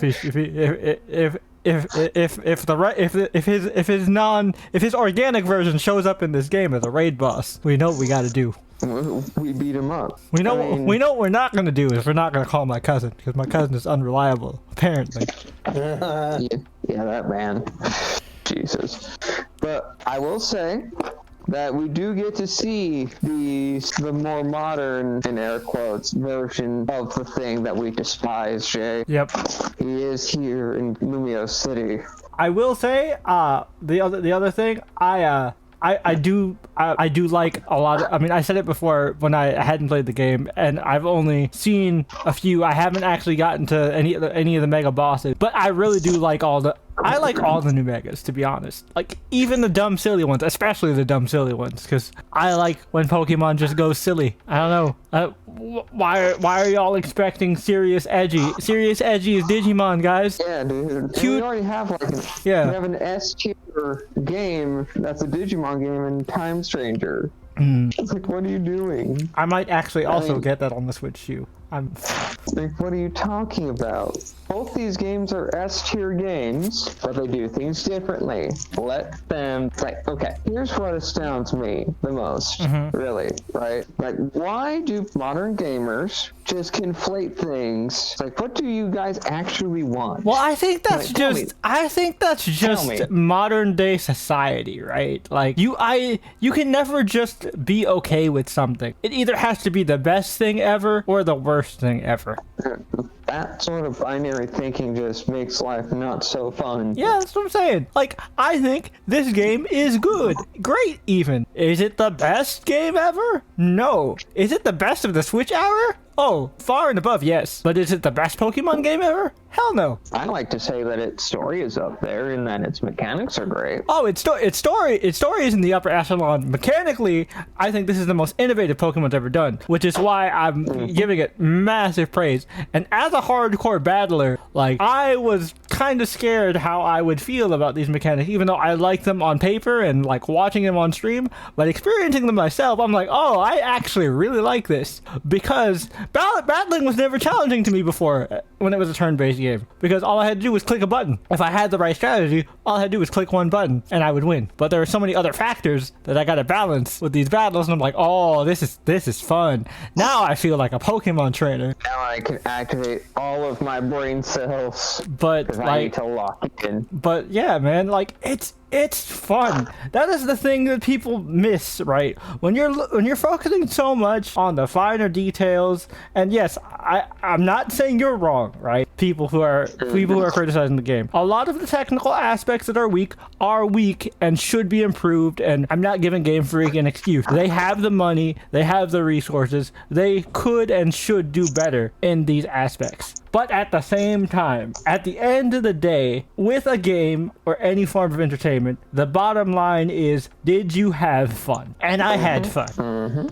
I mean, you are having fun. Since I completed the main story, and I'm still into the post game, I am still having all the fun in the world because this is some goofy shit. Oh, and I can't wait to start shiny hunting. That's gonna be some fun stream content. Also, speaking of that, you're going to be upset at me, Jay. Oh? Because I recently caught a shiny while I was just trying to hunt for a particular Pokemon to fill out my decks. Oh, what shiny? I'll give you a hint. It's one of our favorite Pokemon with multiple evolutions. Oh. Doesn't narrow it down much. I think I know exactly. Okay, shoot, Brian. Go for it. Are you talking about like arguably the best shiny out there? You talking about Dragonite? Depends. Dragonite? Umbreon. Oh, Umbreon is one of the best shinies out there. I do agree there. The pre-evolution that I did catch the pre-evolution that was shiny. Oh, you caught a shiny Eevee? Eevee. Oh, that's why I'd be upset. Oh, yep. Okay, you're gonna have to give me locations so I can hunt for these fuckers, because I'm definitely that's always a sub goal of mine in every Pokemon game. Okay, so here's a thing that I need to know. How far into the story are you, Jay? Not too far. I just got to rank. I just got to rank. No, I beat. I'm on rank W. I think going into rank V. Okay, so you're not going to be able to get to the wild zone that houses Eevee until much later. Yeah, I figured. And it's one of the rarest spawns in that particular wild zone too. It's okay. That's what I have videos for. Thanks, Austin John. I appreciate you, my guy. He has I've been saving his videos like a madman. Just like, all right, so this is where you get all the Eevees. This is where you get. I'm looking for this. I have personal goals in terms of Pokemon hunts. I got to get some of my favorite shinies. Like I'm gonna get me a shiny Frog because Greninja has one of the coolest fucking shinies of all time. Oh yeah. And also the shiny Mega. It still keeps the same color scheme, right? Yeah. Okay, cool. And like the blue, like the body still is black, but like the blue, eye. Oh, okay. So the accents are a deeper blue. Interesting. Actually, they are a bit lighter. Oh, but yeah, honestly, we could do a whole podcast episode on Pokemon. But I'm sorry we went super long, audience, but we're both very passionate about this, and I want to defend this game but still being fair about it. You know what I mean? Yeah. Because and a lot of PokeTubers have actually been doing that. A lot of the major ones like JPR. Yep. Hybrid. Austin John plays. Austin John. Hybrid was very fair. Let's see. I haven't. Renegade. Rogue Renegade was fair. He's been really enjoying it. Let's see. I haven't heard from Hoops yet. Haven't heard from Hoops. He's actually been fair about the game. Nice. So he gave his thoughts. He's been fair, even though like his rankings of the megas aren't. We disagree. Oh yeah, no, I've heard that one. I've heard that one. Mikey's been fair from what I've seen. MJ TV. I expected. And I've been watching his playthrough just for funsies. He was shocked and amazed when he got to facing Vinny. I mean, dude, fucking, you want to talk about the biggest glow up in terms of megas of all time? That one. You want to talk derpy to edgy? There you go. And the person who wields that mega is just a very stoic yet kind of goofy man. Still not as fucking. At least he's not a fucking bag of bricks. You met him. Yep. You met him. I already shake my head at that man. But again, me and Tony could do a whole episode. In fact, me and Tony will probably record an entire video once I finish the game. We'll do an actual in-depth review so that we don't have to have Brian sitting in the corner like, yeah, cool, thanks guys. Yeah, cool. All right. So now for something that Brian can actually participate in, we're finally moving into trailer talk. I'm actually not done with my screen time. My bad, Tony. My fault. because over this month of October, I haven't mentioned this because I actually wanted to compile a list of horror films I saw for the entire, other portion of the month of October. Okay. The girlfriend and I had just a whole slew of movies that we watched. So we started with Evil Dead 2: Dead by Dawn. Nice. It is one of my favorite films to revisit every so often, but for whatever reason, Max does not have the first Evil Dead film or Army of Darkness. What? Yeah. Yeah. For some reason, the Army of Darkness Evil Dead universe is very weird. I guess because the writers split, because they did also have that TV show that was owned by, I don't remember who. Was it AMC? It might have been AMC. Which by the way, the Evil Dead TV show is actually very solid. Well, so that was one of the first films that we watched, and I know at some point we saw Sweeney Todd, Tim Burton's Sweeney Todd. Classic. We also watched The Substance. Oh, that's a really good one. That's in my. Yep. I'm meaning to see that one. That's in my top 10. That's in my top 10. Yeah, and Demi Moore fucking killed that shit. yeah, and just how French it is, because the director herself is French. Yeah. Oh, it's very French. It's this type of French filmmaking that is just intense for no reason, and I love it. Oh, and the shot composition is fucking crazy. Oh, the shots in that movie are beautiful, just gorgeous. Let's see. We also watched. I'm trying to remember, because we've watched one film that I chose and one film that she chose. And this past weekend, this past week, and we try to watch them over my days off. I believe we watched another one. I just can't remember off the top of my head. But I do remember Sweeney Todd, Evil Dead 2, and The Substance. I remember those. Nice. Because I had the most fun with them. And Evil Dead 2 is probably my favorite Evil Dead film. well, my favorite, just because of how indie it is, will be the first film. Oh, the first one's a classic, but in terms of I think Evil Dead 2 improves on Evil Dead 1, but still keeps the spirit very, very strong. And then I just got on this big kick on just rewatching a couple old favorites of mine that are anime. That being, of course, one of the most goated anime series of all time, Zombieland Saga. Nice. Yeah, and I introduced the girlfriend that I had to introduce her to the legendary Tai-chan. Oh, yeah. She gotta understand the legendary Tai-chan. She does not understand Tai-chan's legendary. What do you mean? behavior. What's not to get? It's the legendary Tai-chan. Yeah, I keep telling her this, but she doesn't get it. It's a very simple concept to grasp. What do you mean? Yeah. I don't know. I don't know. Yeah. I don't know.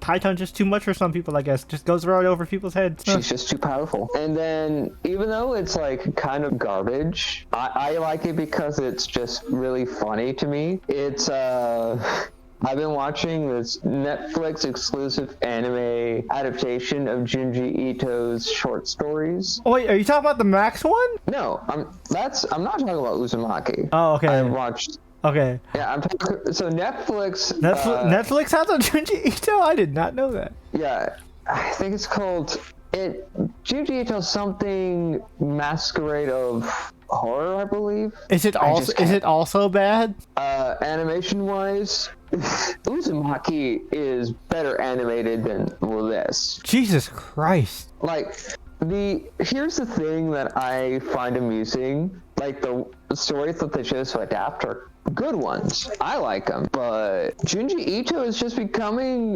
one of his inspirations in terms of his works being semi-difficult to adapt. Yeah, no, he's becoming more and more known as the unanimatable. No, he draws a lot of his inspiration from a lot of Lovecraft works. Yeah. And he and Lovecraft share a very similar problem in the way that their stories are kind of hard to adapt just in another medium. To be fair, Lovecraft is easy to adapt, but like not as a faithful adaptation. Lovecraft is very easy to do a good reskin. Like I would say like for example, we talked about this previously before, The Doom That Came to Gotham, fucking beautiful. Good shit.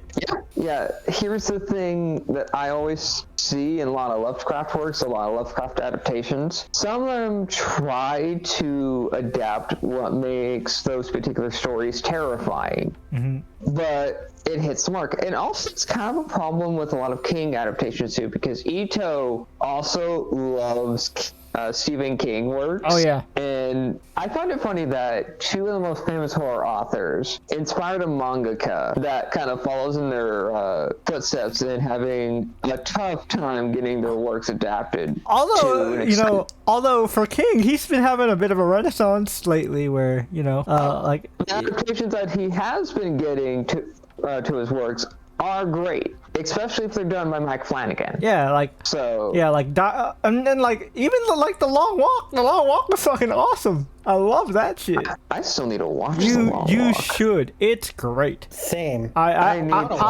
already talked about it in my screen time, so I'm not just gonna repeat myself. But fantastic. And another case of positive nepotism. Oh yeah.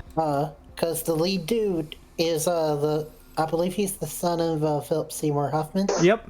Yeah, because he's also set to play as young. That's right. Fucking. He's gonna play his dad. Yeah. In the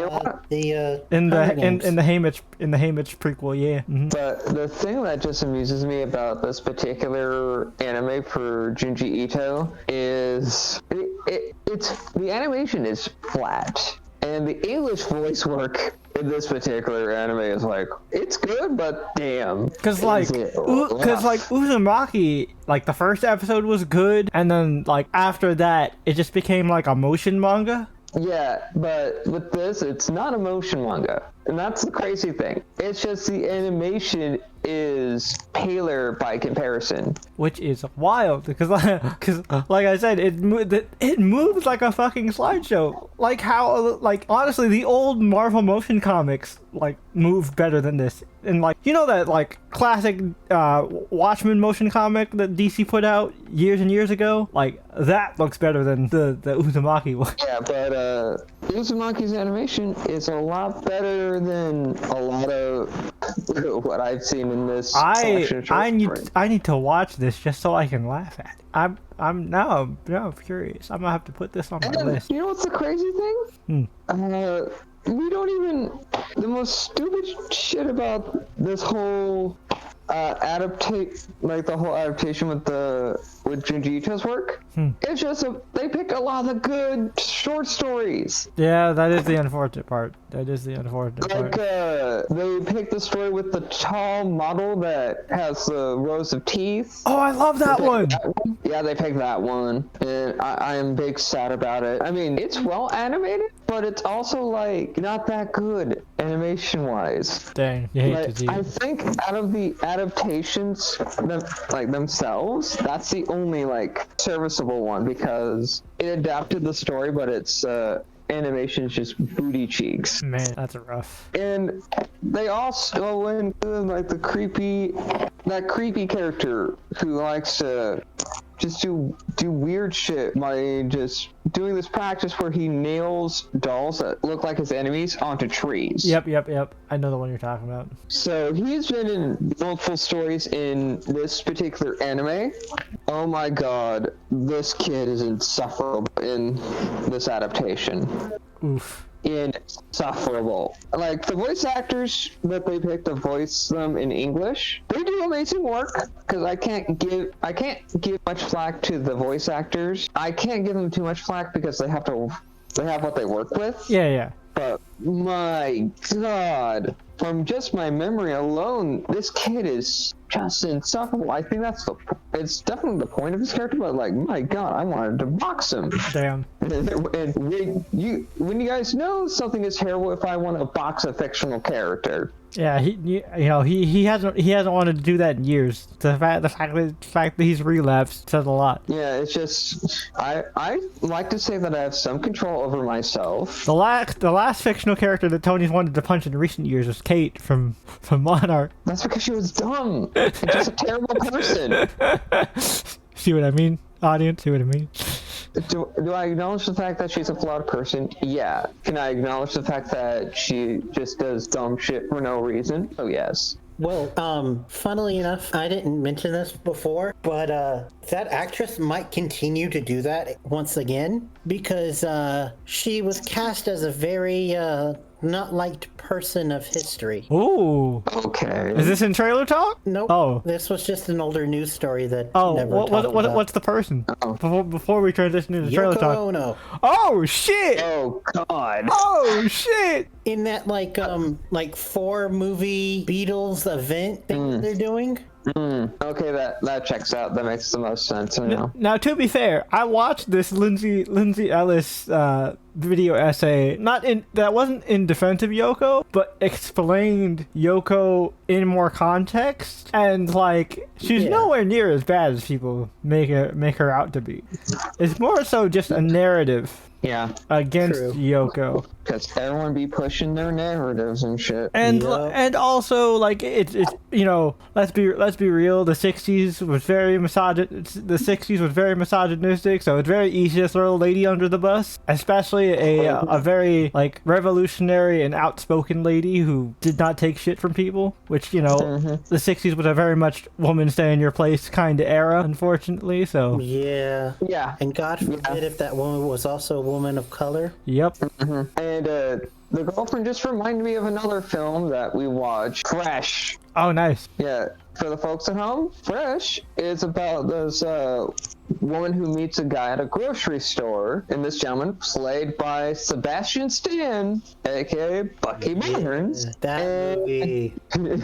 He takes this girl out, starts dating her, takes her to a remote house in the woods, and basically sells her to be a commodity for cannibals. Oh, damn. That's crazy. And it's absolute, like, this entire story is absolute madness. It sounds insane. Like, But I actually recommend this film as well, but yeah, that's it for me. okay, cool, because we are reaching like historic numbers on this screen time. I will tell you this right now.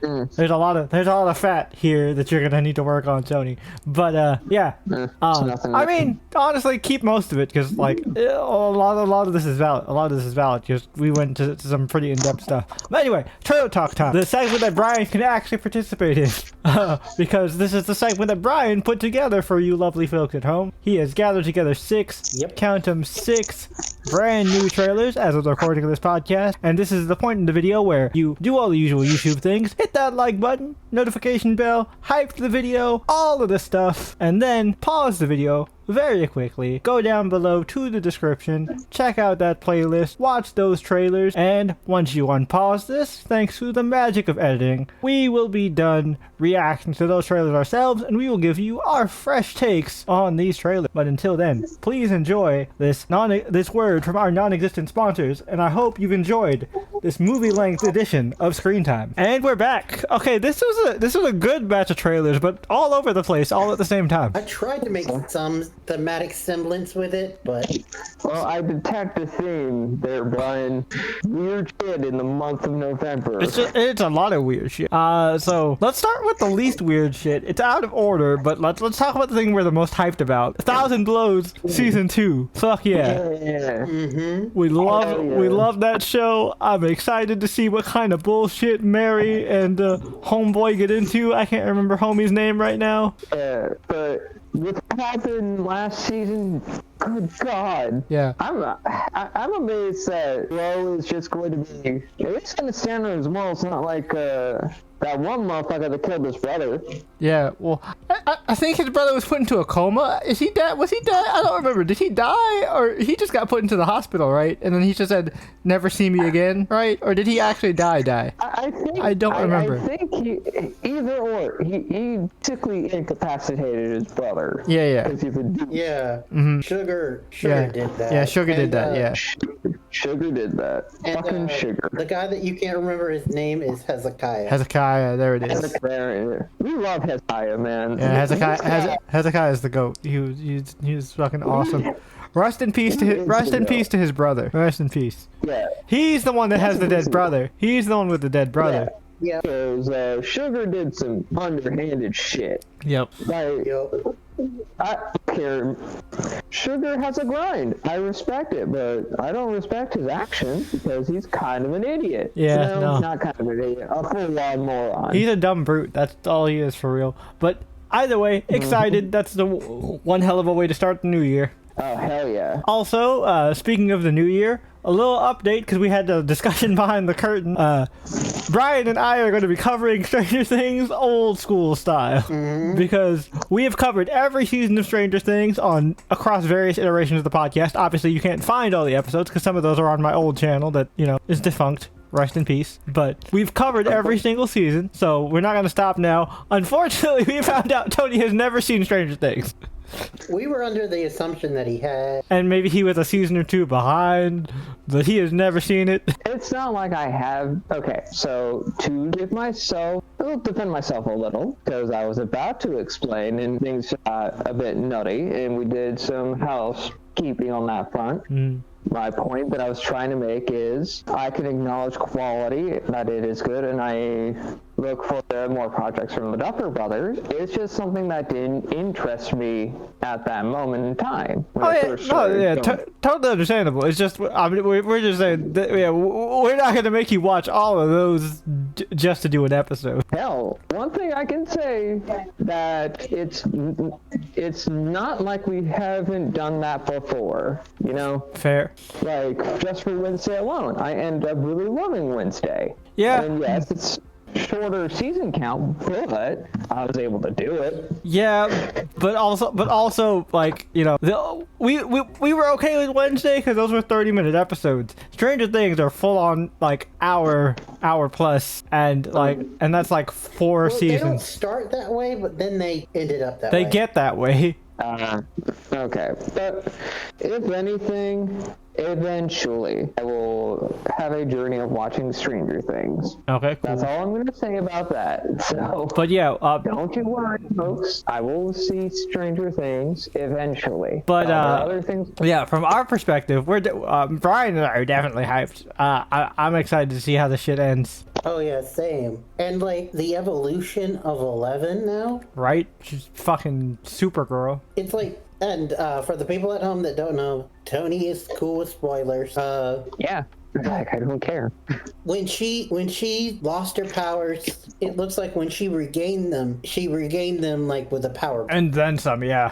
Okay, that's cool. Cause like, to kind of give like a scaling kind of perspective, to use like comic book references, since I already made the Supergirl comparison, she started out as like 1960s Jean Grey. Okay, that makes sense. And then evolved into 90s Jean Grey. Oh. And then No. and then now she's basically Supergirl.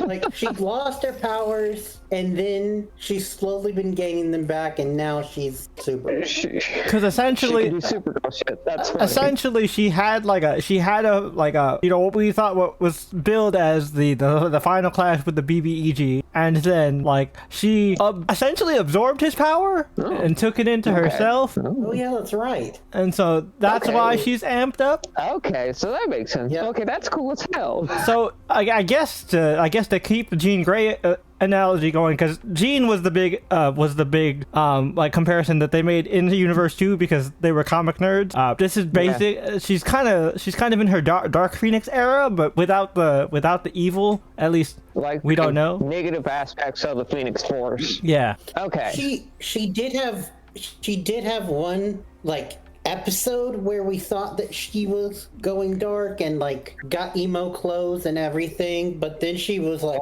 surrounded herself by people that realized, oh shit, I don't want any part of this. Yep. I am out of here. Yep. I'm going back to my comfy small town. Yep. Oh shit. That moment where when you're growing up, where you thought you had cool friends, and you looked at them like, these guys suck, I'm out of here. Yep. Pretty much. Yeah, which apparently I later found out, Jay, that episode starring, I think it was 4, was supposed to be a backdoor pilot. Well, yeah, that felt like it. But that was the worst episode of all time. Nobody gave a shit. Yes, it was. I heard about that in particular. I did hear about that. That is hilarious to me. Nobody gave a shit about Eleven's reject X-Men, or not even the X-Men. And this feels bad to say because I love the New Mutants, but they're like the New Mutants. No. I have a more apt comparison, Jay. What? Okay.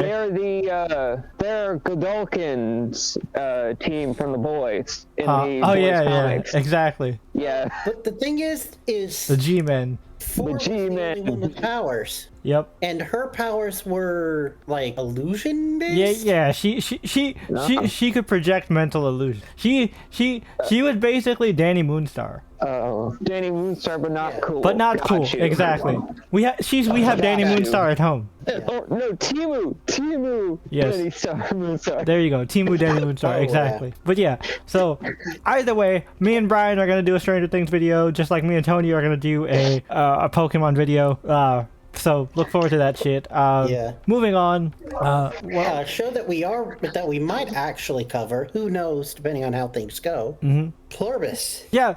Yeah, that shit looks weird, but I'm intrigued. Yeah, and it's from the same creator as Breaking Bad, so you know some shit's about to go down. And it looks really mindfucky. It's got like this Truman Show, like Brian mentioned off camera, like a happiness apocalypse kind of thing. Yeah, and Homegirl is nonplussed. She's just like, fuck everything. The official synopsis is: in Albuquerque, New Mexico, the series follows author Carol Strucka, who seems to be the only person immune to an unexplained virus that transforms the world's population into content and optimistic citizens.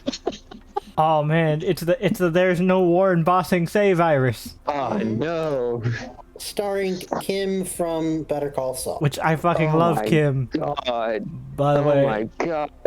And of course it's Albuquerque, New Mexico, because they love filming down there. Well, yeah, I mean, I would say Vince Gilligan, I think he lives there, or he just has mad love for over there, because he films both Breaking Bad and Better Call Saul over there. Well, hey, nothing but respect for like authors and creators that love where they're from and draw a lot of inspiration from, because one of the greatest tools that can also be a bit of a hindrance is write what you know. Man. And sometimes that's just looking out your back door. Yeah, like how Bendis won't shut the fuck up about Portland. I've made I've made fun of him about this to his face too. So like, don't think I'm just talking shit this time. And I've had conversations with the man. By the way, gents, if we do cover this show, we will know in advance that it won't be a one-season wonder. Oh, it already got greenlit? When Apple bought the TV show, they greenlit 2 seasons. Oh shit. Oh shit. That's confidence. All right. So we know that 2 seasons are confirmed. All right. Okay. Well, I think we should do it because we haven't done Homie Hangs in forever, and like absolutely we can't really watch Apple shows without it being a Homie Hang. Because Tony doesn't have Apple, and neither of us can share our Apple information. And I have to. Yeah, because if we do, Tony will get sharing our whole. Yeah, we'll share our whole Apple account, and Tony doesn't need access to my iCloud. I have things in my iCloud that Tony does not need to see, and I don't think Tony wants to see those. Yeah, definitely. I don't need to see that. Brian doesn't want to see those either. Yeah. So apparently, as of right now, the schedule for releasing episodes is 2 episodes on 2 episodes premiere. Okay. Then it'll be weekly, but end the day after Christmas. Okay, cool. Oh, okay. Nice. They come out on Fridays. All right. Oh, that's perfect. Yeah. That's perfect. All right, cool. But yeah, so what do we want to talk about next? The Oscar bait. Let's talk about the Oscar bait. Train Dreams. Yeah, let's talk about the Oscar bait. Yeah. It looks good. I call it Oscar bait, but it's because it just gives off it gives off the same Oscar baity vibe that The Irishman did, and that was also a Netflix film. Yeah. And also it kind of gives the vibe of like the period pizzas yeah, Daniel Day-Lewis. I was surprised Daniel Day-Lewis wasn't in Yeah. this. Yeah. This feels like a Daniel Day-Lewis joint. It does. Do you know what it also feels like? does. You know what it also feels like? And Tony's the only one that'll get this because Tony watched it with me. This feels like a Taylor Sheridan show, but a movie. God. Cause like Yeah. I was getting It does. I was getting the same vibes that we got during 1883. Oh my God! I think it's 1884. 1884. But yeah, 1884. Regardless, that show. Jesus. Love that show, but fuck you, Taylor Sheridan. Fuck you, dude. The hell, you hurt my soul with that shit. It was so good and so devastating that we refused to watch any other stuff. Like it's like the man does quality work. It's amazing period piece work. But then you get to the realization like, oh shit, motherfuckers are not gonna live that long. And I'm like, oh, now I'm sad. Like we knew motherfuckers weren't gonna live that long. We've all played the Oregon Trail game when we were kids, but like, damn, no one. And also, a little inaccurate. Nobody died of dysentery. Do you know how many times I've had people when I played Oregon Trail die of dysentery? Oh, Like, listen. All I'm gonna say, from like a historical standpoint, dysentery is no joke. No, right? it's not. But it wasn't just like folks going down the Oregon Trail that suffered dysentery. Throughout the course of human history, folks have dealt with dysentery. Yeah. Oh God, golden age of piracy has happened in Europe before. That's still Shit's wild. like my top 5 worst way to go. Just shitting yourself to death. Yep. Yeah. Actually, that's how King John died. He died of dysentery. Yeah, that's why the colloquialism for toilet is the jot. Yeah. Yeah, I bet y'all didn't know that, did you? Fun fact. But anyways, yeah. So apparently it's based on a novella. Yeah. I saw that in the trailer. Yep. Yep. Saw that Very too. acclaimed novella. You know what else it gives me the vibes of? And I only watched this movie recently. I didn't talk about it in screen time because like I just keep forgetting to mention it because like I'll just be checking out stuff that's on streaming that I didn't realize was on streaming that I can watch from my various services. Killers of a Flower Moon. Remind me of that as well. Oh yeah, that's right. Oh yeah. Same kind of vibe. Great movie, by the way. But yeah, we might check this one out. Like, it's a movie, so it's like it's easier to digest. Yeah. But like our schedule is fucking packed, so. Yeah. One that might go to the side, but I'm still really excited for is I Love LA. That one, like, I don't see. I'm mixed on it because like I see the potential, but I also feel like this could go down like a girl's route. The reason why Yeah. I am excited is because I have watched Bottom, which is the same creator and star. Okay. And Bottoms was really good. Like how weird we talking here, Brian? Nope. Jay, don't do it. Don't do it, Jay. Don't do it. The joke is right there. Don't do it, Jay. I mean, besides the obvious joke, No, doing it. they do play upon in the movie. It is about Shut up, an Palpatine. all-female Don't fight encourage club me. in a high school where the teacher supervisor is played by a former NFL star. Yeah, no, I remember. I was more so. Nope. If I explain the joke, then I'm gonna say the joke. No, I know what you're talking about, and they address it in the. Oh, okay. Okay, cool. But Well, But anyway, I love LA. yeah, Josh Hutcherson is also in it, and he's great every time he does comedy. Yeah, people never forget saw people it. forget how funny he is. I never saw it, but I've always heard good things about The Future Man. I remember that was on our list to cover. We never watched it. Yeah. You know what That's makes the me one chuckle? where he time travels. The thing that I will always remember Josh Hutcherson for will always be Zathura. Yeah. Yeah. That's his first movie, Yeah. Just Where- sci-fi Jumanji. where he was the shitty older brother. And also the debut of another famous actress. Yeah, was it Kirsten Dunst? Not Kirsten Dunst. Kirsten, fucking, Twilight? Stewart. Yeah, Kristen Stewart. Yeah. There it is. I was like, what was her name? As the babysitter that he had a mad crush on. And then he also, like, unintentionally raised up because she was like, she fell in love with his Robin Williams future astronaut self. How do I remember so much of this movie still? Jesus Christ. Yeah. So they're just living rent-free in your noggin, Jay. Yeah, like I accidentally unlocked the core memory somehow. Weird. Yeah. But explain a little bit more about I Love LA. I know that, like, Homegirl wants to get a promotion, but her, like, famous friend shows up unannounced. Yeah, it's one of those. Part of the reason why I said it would probably get on the back burner is because it's one of those shows where it's just about people living. The official synopsis is just simply a codependent friend group reunites, navigating how the long time apart Ambien and new relationships have changed them. So it is just it's just girls, but in LA instead of New York. Yeah. What the hell? That's just the premise of Girls. I mean, it's not done by Lena Dunham, so it's probably going to be better. But I'm just saying that's just the premise of Girls. It's actually being done by the lead star. Nice. Her name is Rachel Sennett. She first gained fame with Shiva Baby. Oh yeah, you talked about her before. Yeah. She also was in the Pete Davidson movie that I hear a lot of things about. Bodies, Bodies, Bodies. I wanted to see that. Oh, yeah. Ooh, you check that out. Yeah, But, and yeah. she is frequently she was frequently on works with Ao Adibri. Nice. Also, she played a reoccurring role in Idol. We don't need to talk about that show. She was the best friend and assistant. Oh.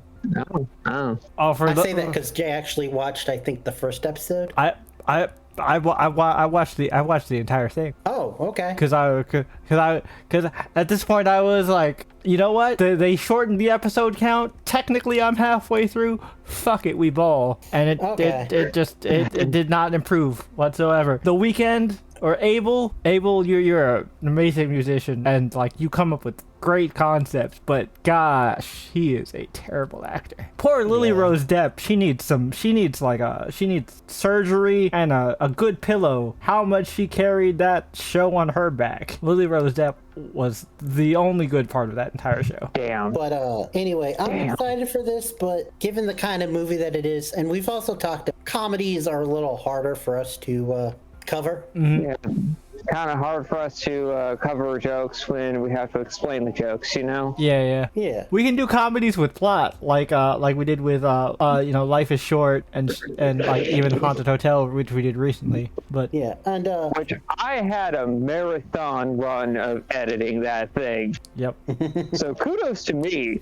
Yeah, he got it. He got it out before Halloween. So yep, which you can go check out right now. yeah, you should do it. Do it. But after the episode, of course. But the last one, which we might watch, but if we're in the mood for fluff, but We're gonna probably watch it to make fun of it. Although to be fair, the last time we went in thinking that was gonna happen was the Family Switch, and we ended up really liking that.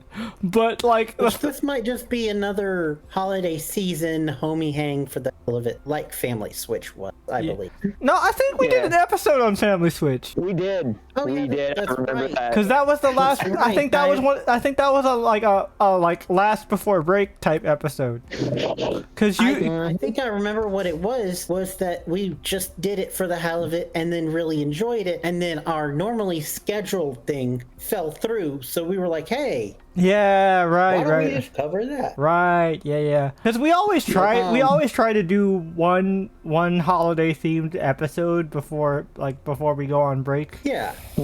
So But, maybe it'll be this one. But it I'll be honest, like I mentioned before, it looks cheesy Yeah. as fuck. It looks cheesy as fuck. Yet again, with it seems like this is like a trend nowadays, but the only reason why I included it was because of Lana. And I mean, Lana's great. Lana from Superman and Lois specifically, because there are multiple Yeah. Lanas out there. And Like, even just women named Lana, I wasn't that specific. and I mean, like you know, that iteration of Lana Lang is great, and like the actress, fine as hell. My goodness. You fucked up, Kyle. Fucking Kyle, you moron. But I mean, you know, I'm happy. You did not deserve. He still didn't deserve. He didn't deserve Chrissy either, if I'm being honest. But that's a whole nother conversation. That's what I was saying. Yeah, that's a whole can of worms we cannot get into right now. But However, but yeah, shit looks cheesy. apparently, Shit looks cheesy as fuck. She's like a Christmas. She's like the Mariah Carey of authors, essentially. Christmas stories. Yeah, that's what I'm saying. She basically, She has a whole brand centered around Christmas and Christmas aesthetics via literature, which I'm sure is a whole ass market. But like, I don't know, the first thing when she said that I built a whole brand around Christmas, I immediately was like, oh, Mariah Carey. oh yeah, that was one of my first few thoughts too. And I'm thinking to myself, you basically crafted a narrative where you're happily married with kids, woman. And then she's got fucking heartbroken Chad Michael Murray just stringing him along, having him as a driver. We know how this shit goes. It's very paint by the numbers. No real twist here. It feels like a fucking Hallmark movie. Yeah. And also, Hallmark movie over Hallmark movie. the trailer didn't explain this. Where did those kids come from? Right? They just hired actors, I guess. Yeah, they just Because they had that comment of you two are gonna have great on-screen chemistry. Like they were talking like actors. They probably just hired these kids. They probably scouted them and then hired them. Probably. Hey, at least a white van wasn't involved. Yep. Let's be thankful for that. But yeah, I don't know. It looks cheesy, but we might check it out just for the hell of it. But yeah. Is that it? I feel like that's everything, right? Did we miss something? No? That is everything. Okay, cool. I wanted to make sure. All right, now it's time to sink our teeth into this week's discussion. And that is, of course, talking about Ryan Coogler and Michael B. Jordan's Sinners. Oh my goodness. Oh my goodness. We're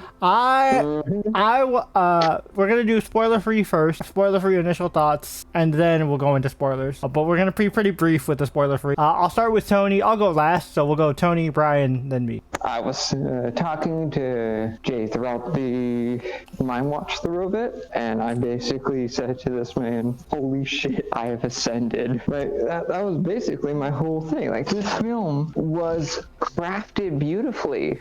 Like, there was no mismark whatsoever, right? Everything was just woven intricately. The music sequences, top tier shit. Yeah, that's one thing that like the trailer did kind of we mentioned this when we reacted to the trailer, and like they didn't really like market it like this, but Sinners is low-key a musical. Like, it's not a musical in the most traditional sense, like, you know, there's not like, but there is a lot of diegetic music incorporated into it in the same way a musical does, and it is very much structured around music. Music is a big thematic importance, so yeah, it is like low-key a hidden musical. Yeah, and on top of that, just the way these characters interact with each other, the deeper themes and layers for each of these individuals are so fascinating. And connecting it to a point in American history where it exacerbates those issues, because this film takes place in 1932. Yep. So this is the wounds of the First World War are still fresh in the Americans' minds. The Great Depression has happened a few years ago. The rise of organized crime, as we heard from the Smokestack twins, who, you know, work for Al Capone. That's not really a spoiler because they mentioned that in the trailers. Yeah.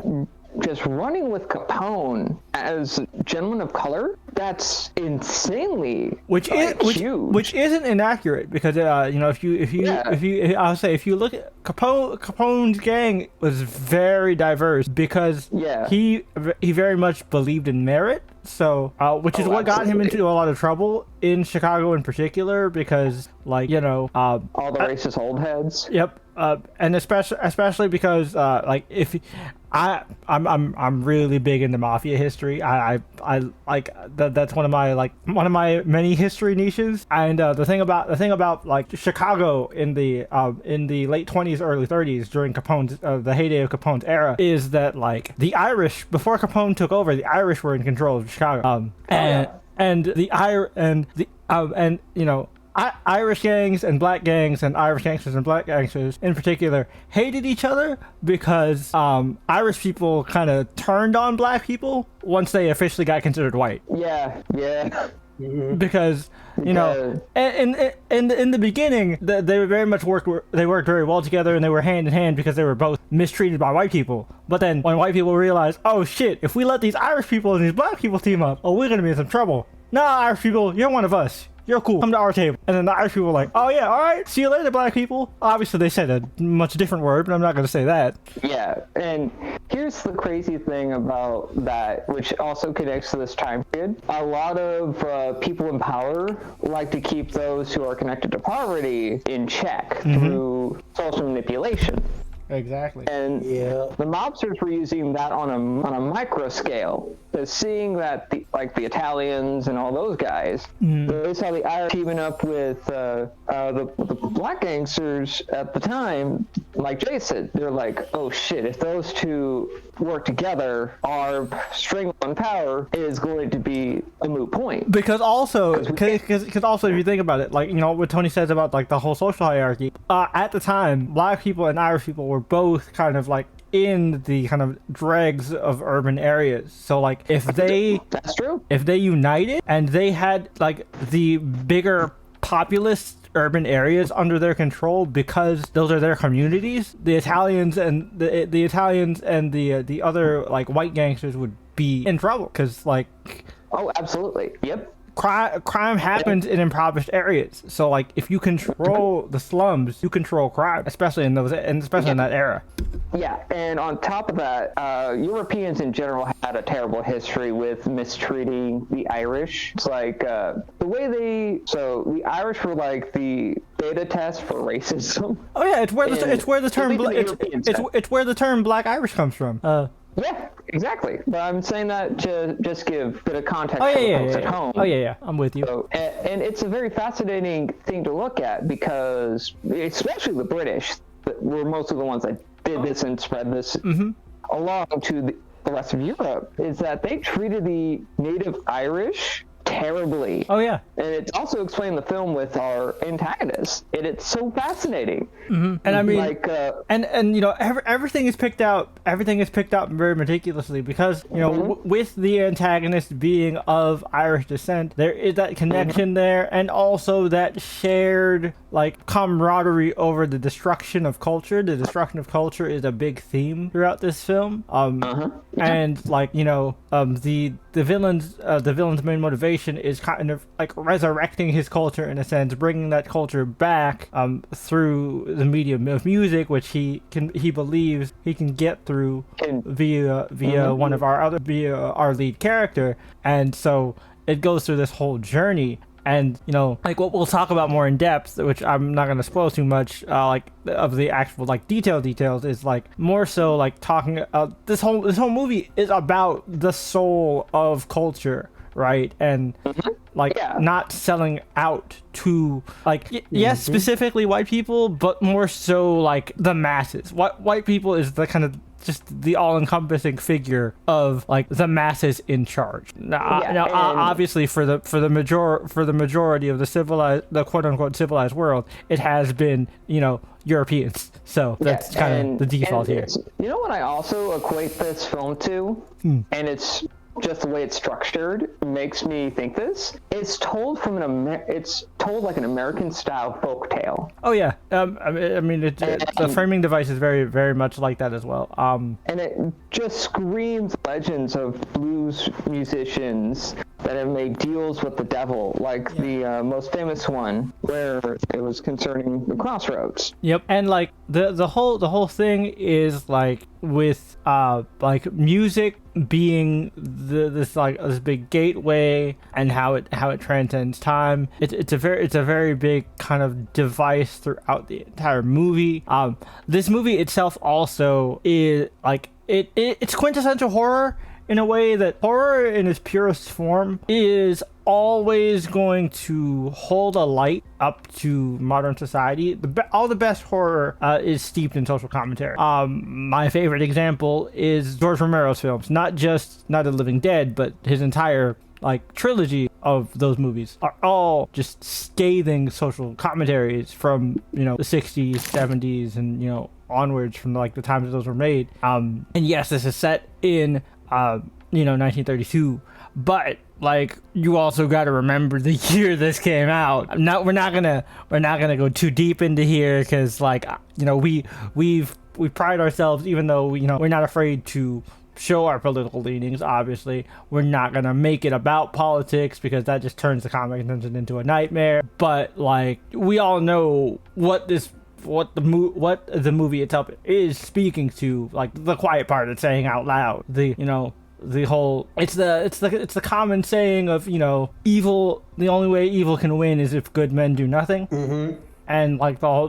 like a big part of this movie is about allyship, coming together to, like, you know, defend your culture against these people who want to commodify it, who want to use it for their own means. And it's so deeply layered and fascinating. And what I think is so interesting is that this is kind of the pinnacle of what Ryan Coogler has been trying to tell us throughout all his movies. If you've paid attention to his discography, like even at the like most base mainstream level, the Black Panther duology, right?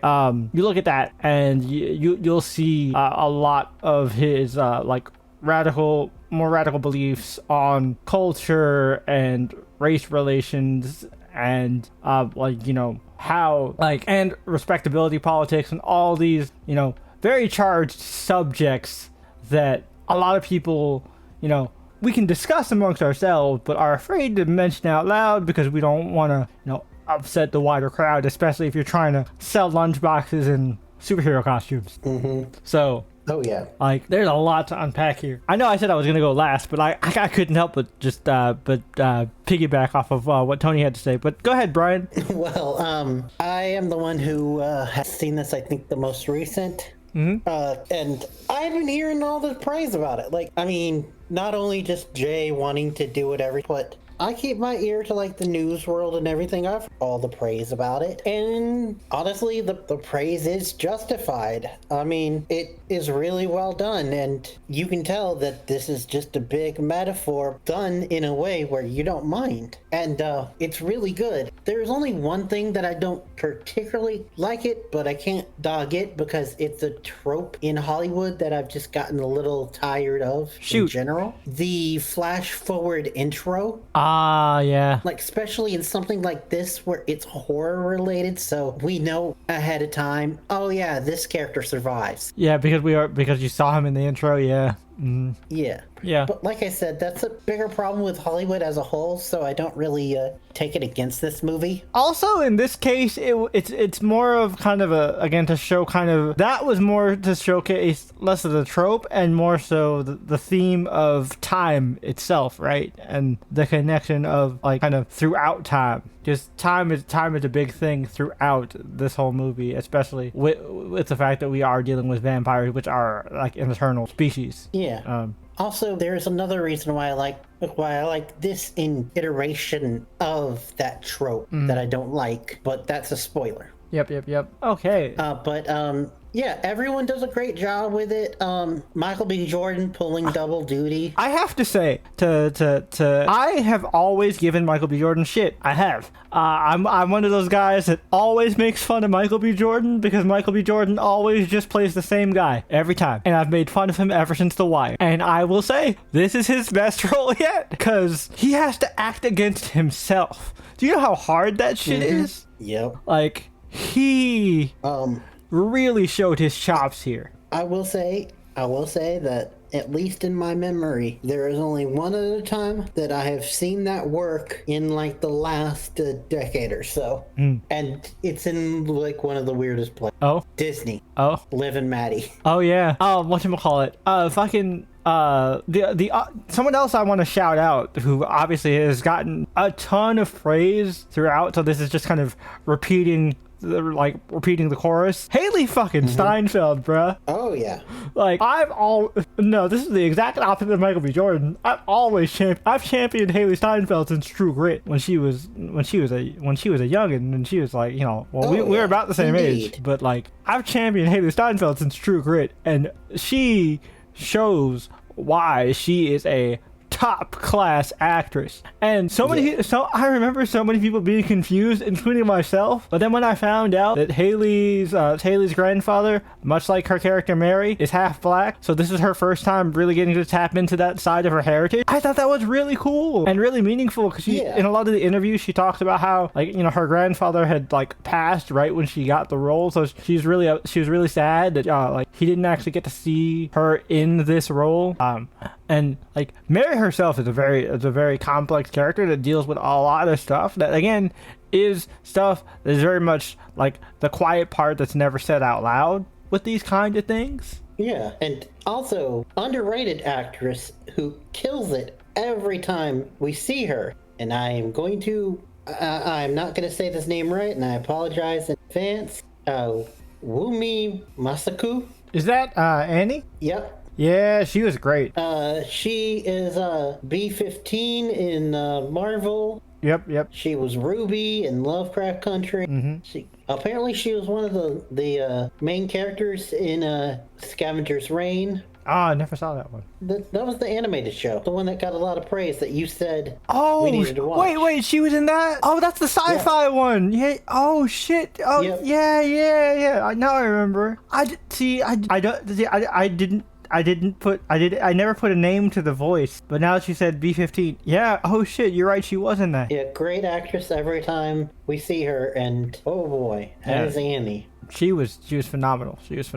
Also, like the legendary Buddy Guy in this as well. Fantastic character actor. Yeah. Because he plays Delta Slim, right? He does indeed play Delta Slim. I love Delta Slim. Delta Slim is one of my favorite characters. This story wouldn't have the impact. Like, this is just my personal opinion, so you can take it with a grain of salt, mind you. But this story would not work if Delta Slim wasn't in it. Oh yeah, I agree. And one of the things that just really engrossed me in this film was just something related to him and the story that he told. The way he told this story, this memory, was beautifully done. No need for like flashback. It was all audio, but it still conveyed the same story. And I'm like, holy shit. But yeah, so we're gonna also Miller did it, man. Oh yeah. Yeah, and we also give praise to underrated but constantly good actor Delroy Lindo. Oh yeah. But now that we've done all the praise, now it's time to go into spoilers. If you haven't seen Sinners already, do yourself a favor. It's on HBO Max. Go watch it. It's great. I watched it because it was, because it was spooky time, and I've been pushing these guys to watch it literally every week since I've seen it. Go watch it. It definitely gets a Channel Chaser seal of approval. We're going to be talking spoilers now.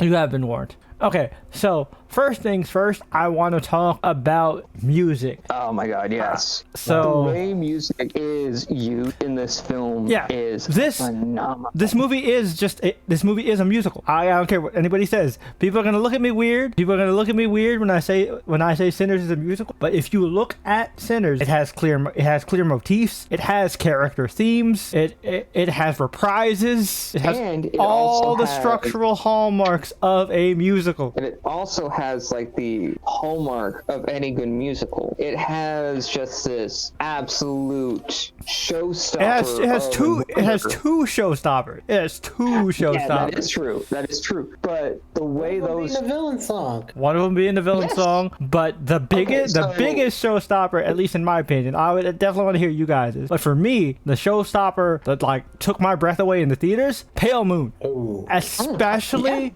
because of how like the revelry and joy was juxtaposed with the irreverent violence, and they were stomping that motherfucker out to the beat. Yeah, which is one smart. That shit in goes terms of, hard like, as fuck.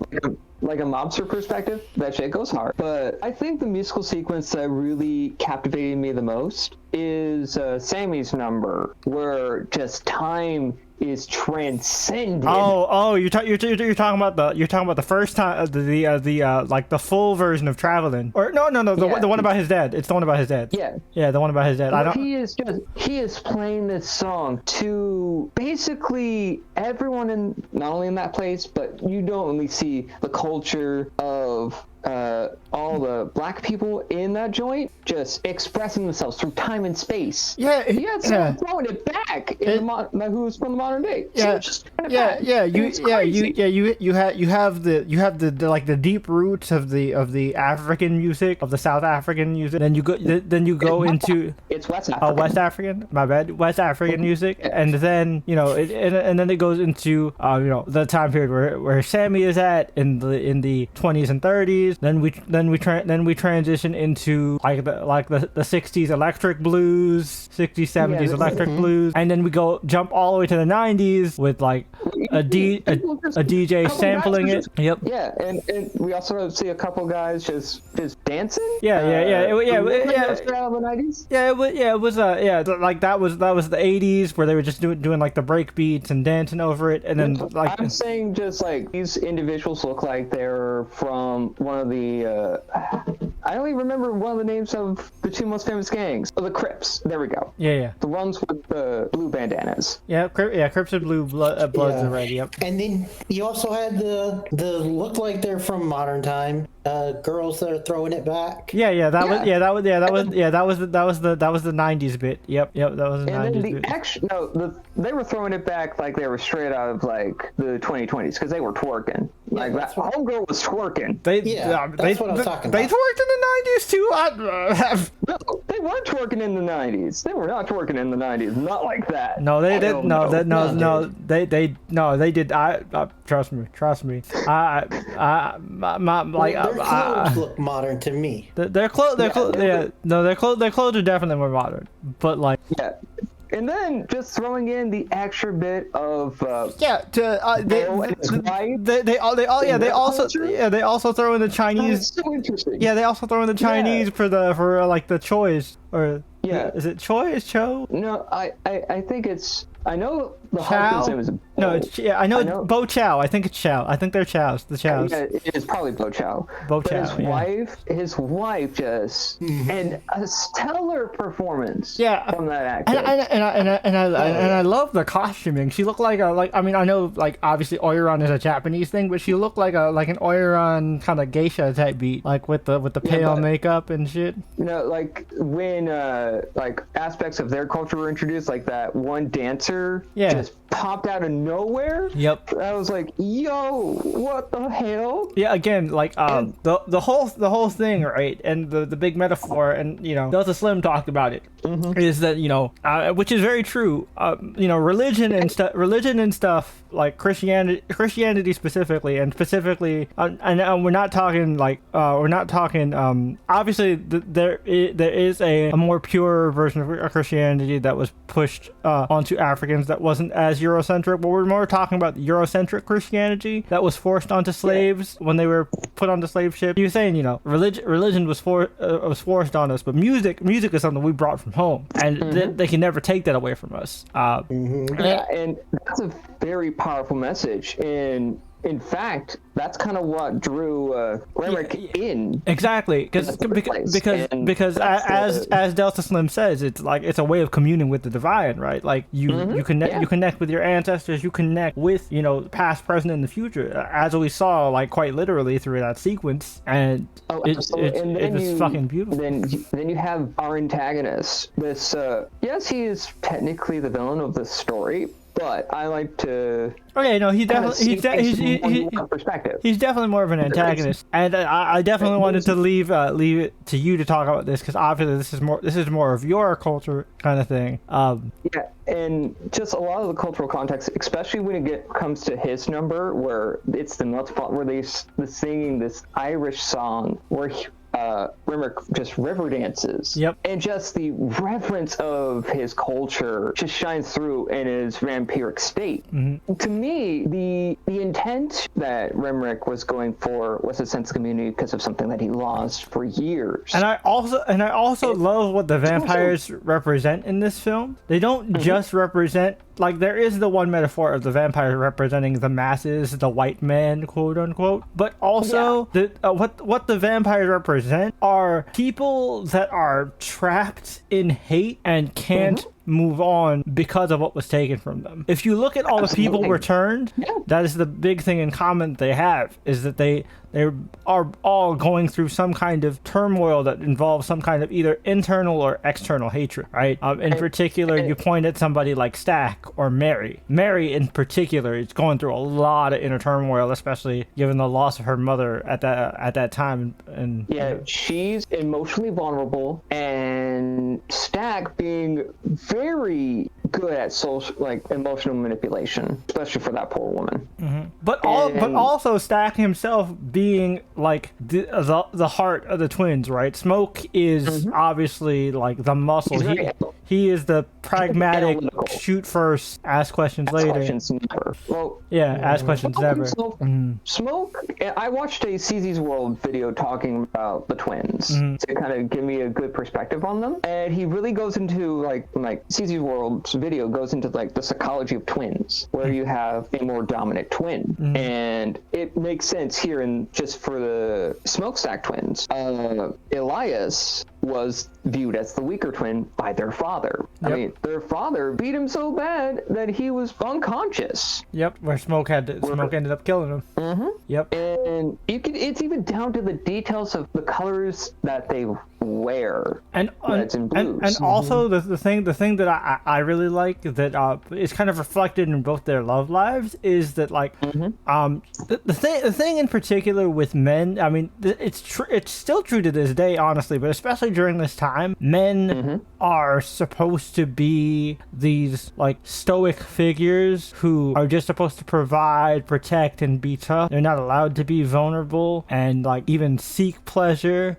Sex is just, sure, you can get enjoyment out of it, but it's more so a means of preserving your legacy. But the thing that's so beautiful about Smoke and Annie is how both sensual and wholesome their love scene is, because it comes from a place of like Stack of Smoke not even wanting to be touched, but then like once he opens up, he realizes just how touch-starved he is, how much he needs love in his life. And then like she says, it's just those magic words, and that line hit me like a ton of bricks. And shout out to B-52s or B-15s, whatever shout out to Annie's actress. That line hit me like a ton of bricks when she said, did your body forget me? I was like, oh shit, nah, she got me. She got shit. And these two characters themselves, like looking even the relationship dynamics that the twins have, just piggybacking off that, is Smoke is dealing with the loss of a child that he shared with Annie. That is devastating regardless of who you are as a person. Oh yeah. The loss of a child will always affect you deep down. And I think part of Smoke's inherent protective nature is that he couldn't save his own child, and that bit of damage just festered inside him. And also, Smoke is the big brother, and as a big brother, you have a compulsion to always protect, and you feel like a failure if you can't help your younger sibling, right? Like, I mean, Yeah. I can definitely relate to that. I mean, like, you know, I absolutely can relate to that and I mean, myself. and I mean, not to the same extent as Smoke, but like, you know, being disabled, right? Like, my younger brothers have had to take care of me a lot, and I've, you know, a lot. I mean, I've worked through it now, and I'm a lot better about it. But like, I used to feel really guilty about, like, I'm their big brother. I'm not doing shit for them. They've done all this for me, and I haven't done shit for them. I mean, you know, we've talked in recent years, and like, you know, obviously, like, they've proven to me that's not the case. But like, I totally can see that kind of turmoil that like Smoke is going through. Of like, no, this is my little brother. I gotta watch out for him. Like, Yeah. I defended him from Daddy. I'm gonna defend him from these vampires. And the anguish that he felt when Stack died, that was when I was like, all right, Michael B. Jordan, I need to stop making fun of you, because damn, you did that shit. Yeah, and on top of that, it wasn't just for the sake of his brother too that his protective nature shines. It's with Yeah, their that's little what I was cousin. about Yeah, to say. with Sammy. Yeah, Sammy's pretty much their little brother as well. And It wasn't just Sammy, because you could also see though that his, like, I guess you could call it final stand moment was like protecting his community. Yeah, his entire community. He was even the one that's like snapped some sense into Grace when Grace was crashing out. Yeah, like, Yeah. he didn't need to go do that, like, shootout at the end. Yeah, which man, that was a way to go out. And now, was it a little silly that Stack was able to take out a whole gang of Klansmen? Yes. no, okay, but given the fact that these are just random white dudes, Yeah, but military He's a former training, soldier. he is a former soldier. I'm just saying they went a little over the top with it, which I'm not complaining about. I think it is fun and it's cathartic, and we needed that. But I absolutely. also have to acknowledge that it did get a little silly at points where he was just going full Rambo. I will admit, yes, that's part of it, but I also can see the intent. Oh, I behind know, it, there's you know? definitely intent, but I'm just saying, like, that, like, it's definitely silly, and I think that's part of the charm also to it. I'm not knocking it. I'm saying that's part of the charm. Like, I compared this movie to From Dusk Till Dawn for a reason. It has that same Absolutely. kind of It does like have that. irreverence to it. Yeah. Yeah, very much the same boat. And asking Hogwood, the grand dragon of the clan of that part of Mississippi, for just a cigarette. That boss move. that's such a fucking power move. Yeah. And that fact that he had the immediate no, but then Yep. realized No, drop Anyway. drop the N-bomb, and then he's like, well, nah, you know what? There you go. if this will save me, then yeah, but it Didn't save you, motherfucker. Because that goes to show you, like, how some of these people of that mindset are like, will easily drop that mindset just for Self-preservation. Oh yeah, Yeah. those are the I voted for Yeah. Obama racists, the worst kind. Yeah. Yeah, and it's these types of like shady ass motherfuckers that we just bring light to. And one of the things that this movie does that I commend it for is just kind of rubbing your face in the mess that you've made. And the thing that I think was really interesting, because they could have easily done this and gotten away with it, because this is still at the end of the day a semi-campy horror film, and so they could have easily gotten away with this. They could have easily made Remick a racist, but no, Remick. But they didn't. Remick is very much, I don't want to say on their side, but within the same wavelength, right? Like, Yeah, and that's what makes him so much more of a compelling antagonist. Yeah, so let's actually talk about just the theming around his dynamic with just Sammy. I think just in terms from most of my heritage, like I've mentioned before on the podcast, most of it comes from the British Isles, most of it also in Ireland. It is fascinating to me that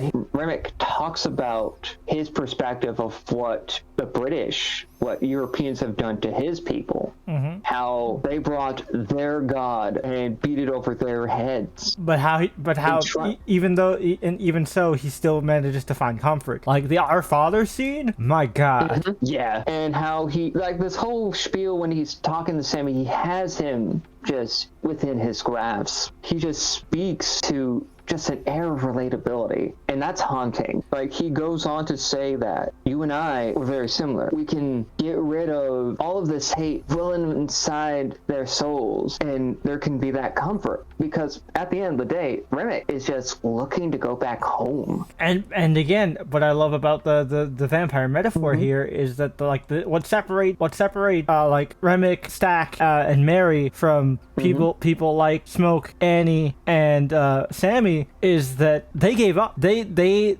ended up just getting consumed by hate, like, you know, wallowing in it and being like, I just want to go back, but I want to hold on to that hate. Sammy, Smoke, and Annie, through their own different ways, obviously, were able to move on and move past, which is why Sammy was able to keep his soul, and why Annie passed on to heaven, and you know, as we saw, Smoke passed on as well. Yep. And on top of that, go ahead, Brian. I'll let you go first before I say what I'm about to say here. I was gonna say is similar to like very similar to, I'd say, like Killmonger with Remick is you were sympathetic with him to a point, like, because the one moment. Because in the beginning, when they were with Remick, they were like, "We don't like you, but you can just go about your way. We don't care. If you leave us alone, we'll leave you alone." Until he wanted Sam. Yep. And then they were like, "No, we protect our own." And you ain't. Also, another thing you can add to these vampires that is actually it's something I picked up, and I hope that you picked this up too, gentlemen. But if you didn't, that's perfectly fine. These vampires also represent a measure of grief. Oh, yeah. A grief so strong that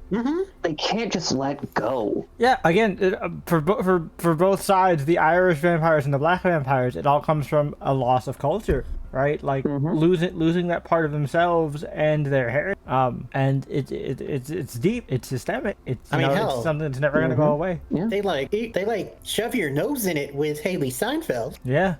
I mean, and like she literally just lost her mom. And also just the conflict that Mary has to go through that we see, right? Like that, like, you know, Sammy doesn't know who she is, and so when he sees Mary show up, he's like, "Oh shit, nah, what's this white lady doing here?" And you know, because it's like, you know, if word around town comes around that some white woman was at our party, and then our husband comes looking for us, we're gonna be in some trouble. And then come to find out, Mary is part of the community, but she has like one foot in, one foot out, because like she's white passing. So like, especially at that time, you kind of have to make a choice, but not for the means of like betraying your people, but honestly for fucking survival.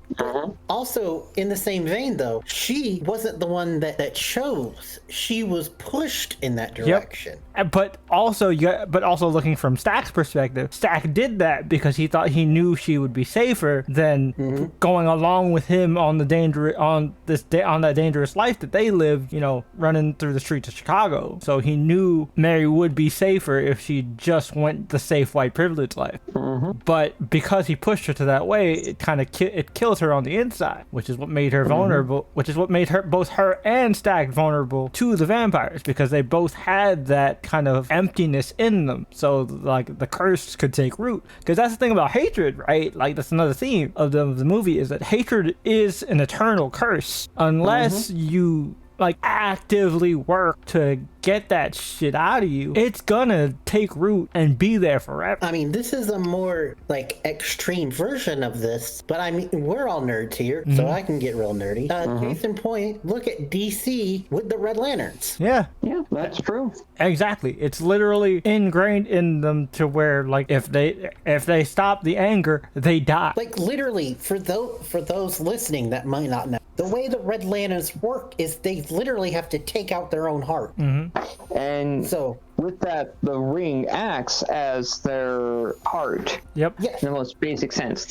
And that's honestly kind of how this particular variation of the curse of vampirism works, right? Like that's actually why I think Stack and Mary were able to survive. Well, yes, because, you know, Smoke spared Stack, and I guess in turn then spared Mary. But like from a metaphorical perspective, I think at the end of that conflict, Remick was in some way able to let go and and so he was able to die. Whereas Yeah. Stack and Mary kind of still, even though they still have love and respect for Sammy, which is why they don't fuck with him, even in the 90s where he's an old ass fucking man.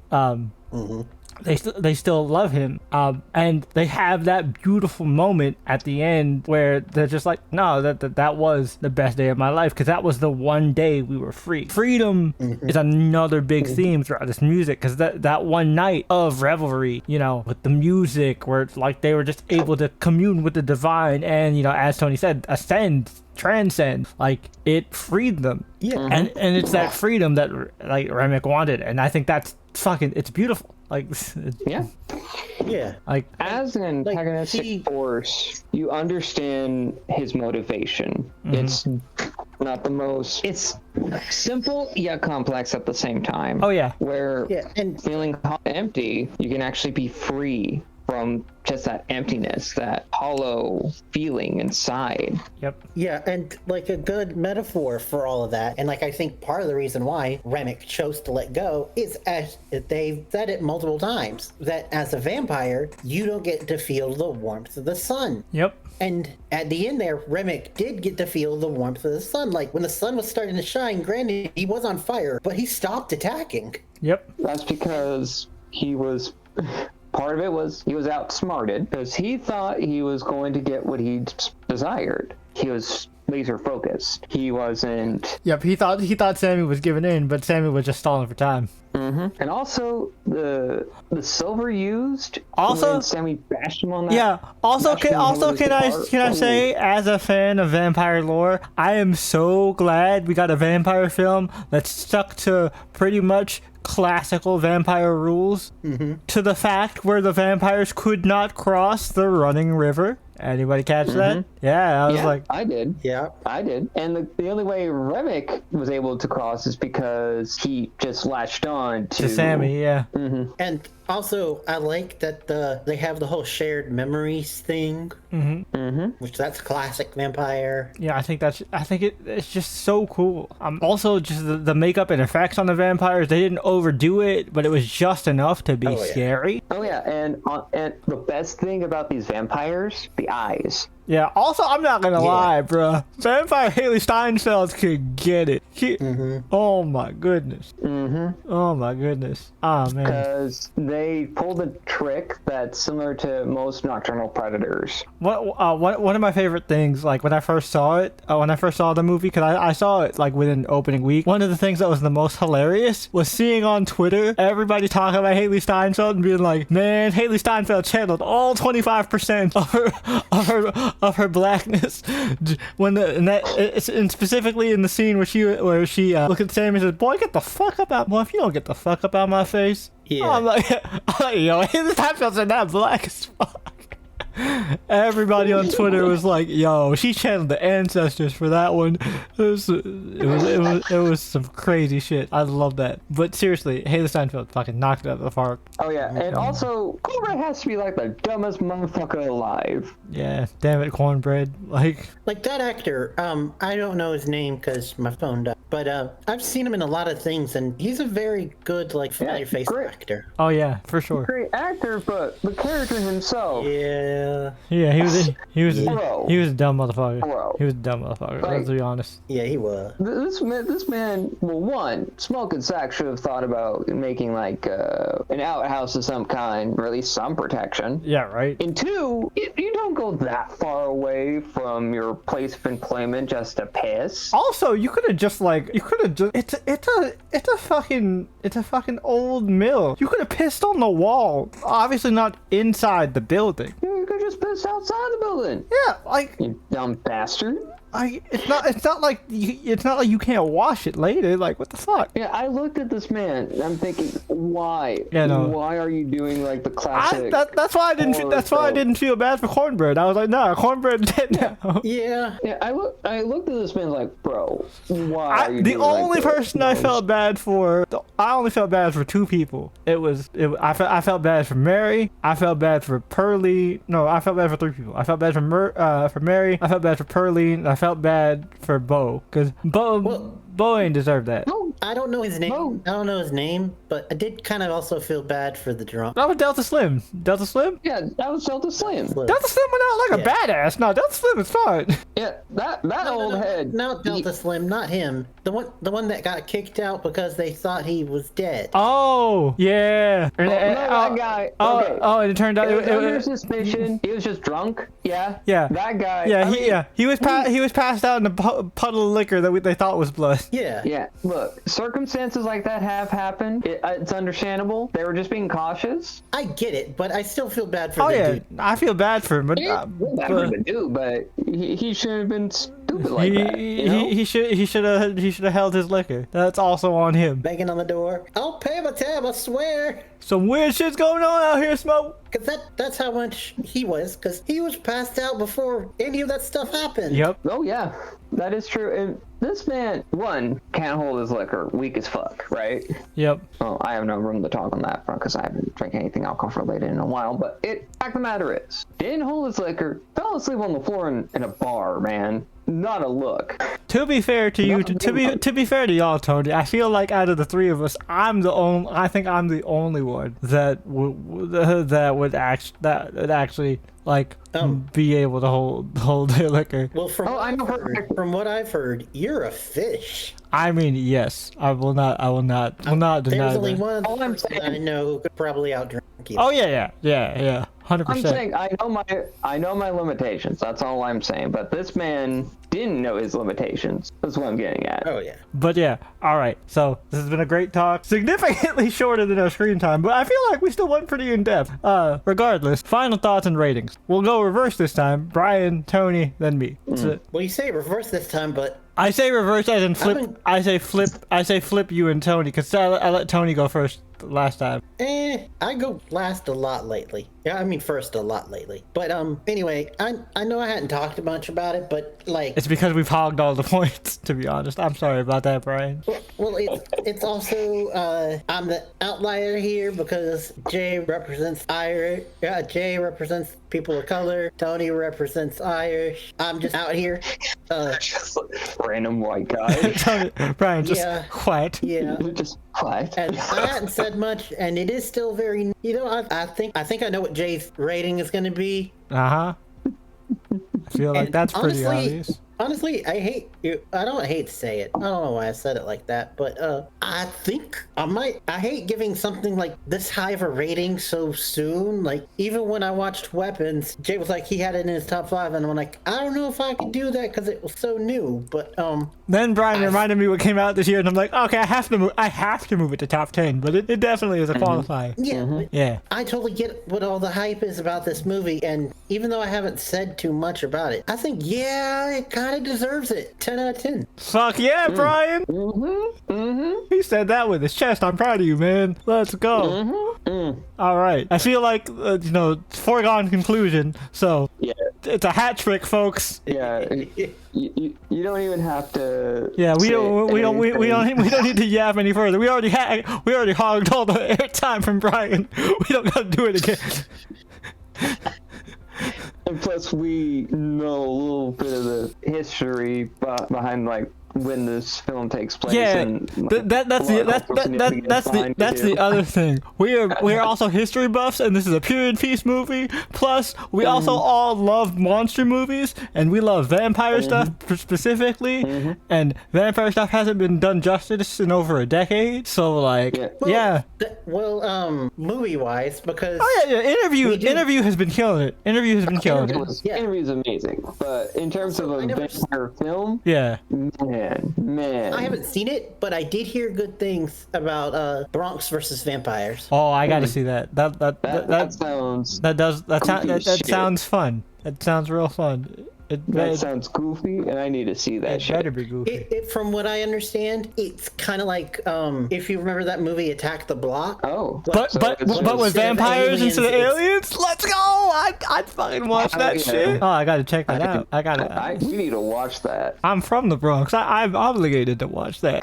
Vampires attack my old hood? Yeah. Damn. Fuck them I vampires. think it's on Netflix. It's a Oh couple shit! years old. Oh shit! No, we got next year year around this time for Halloween. We're not gonna do an episode on it, but we're gonna definitely do a homie hang and watch that shit. This definitely sounds like a homie hang type of deal. Fuck yeah. But yeah, guys.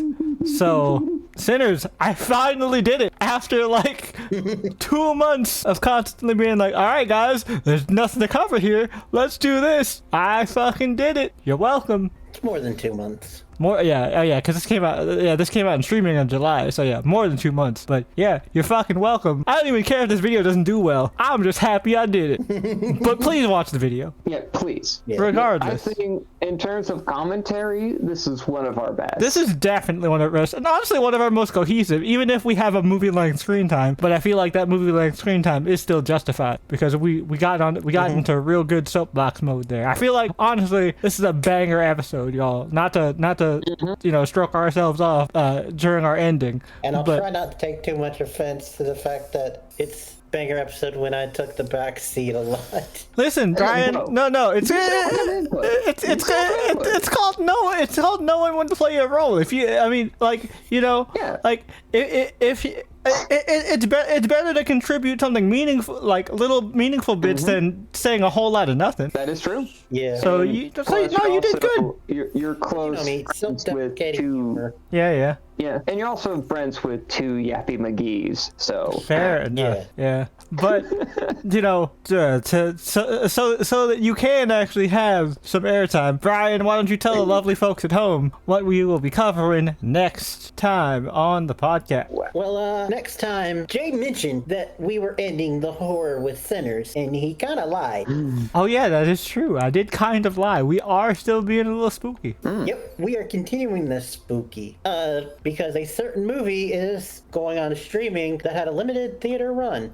That we definitely have to see. Yep, and that movie is Guillermo del Toro's Friggin'. oh, This is going to be fucking awesome. I trust Del Toro. This is gonna be lit. It's so funny. Just real quick. I just find it hilarious that like for the beginning of October we didn't do that much spooky stuff, but we are kicking it into overdrive right now. With November. Yeah. It's just, Well, hey, fall is just a time for where Yeah. kind can come out. Yeah, I would you say know? it is still fall, so it is still seasonally appropriate. So yeah, at least we're not doing it in December. Which the rest of the world will look at us funny. I'm like, the hell are you guys doing? But yeah, I know I definitely enjoyed this, and so did the rest of the guys. But we hope you enjoyed this episode of the Channel Chasers podcast. Until next time, we'll see you when we go visit a brand new monster. Until then, we'll catch you later. Peace.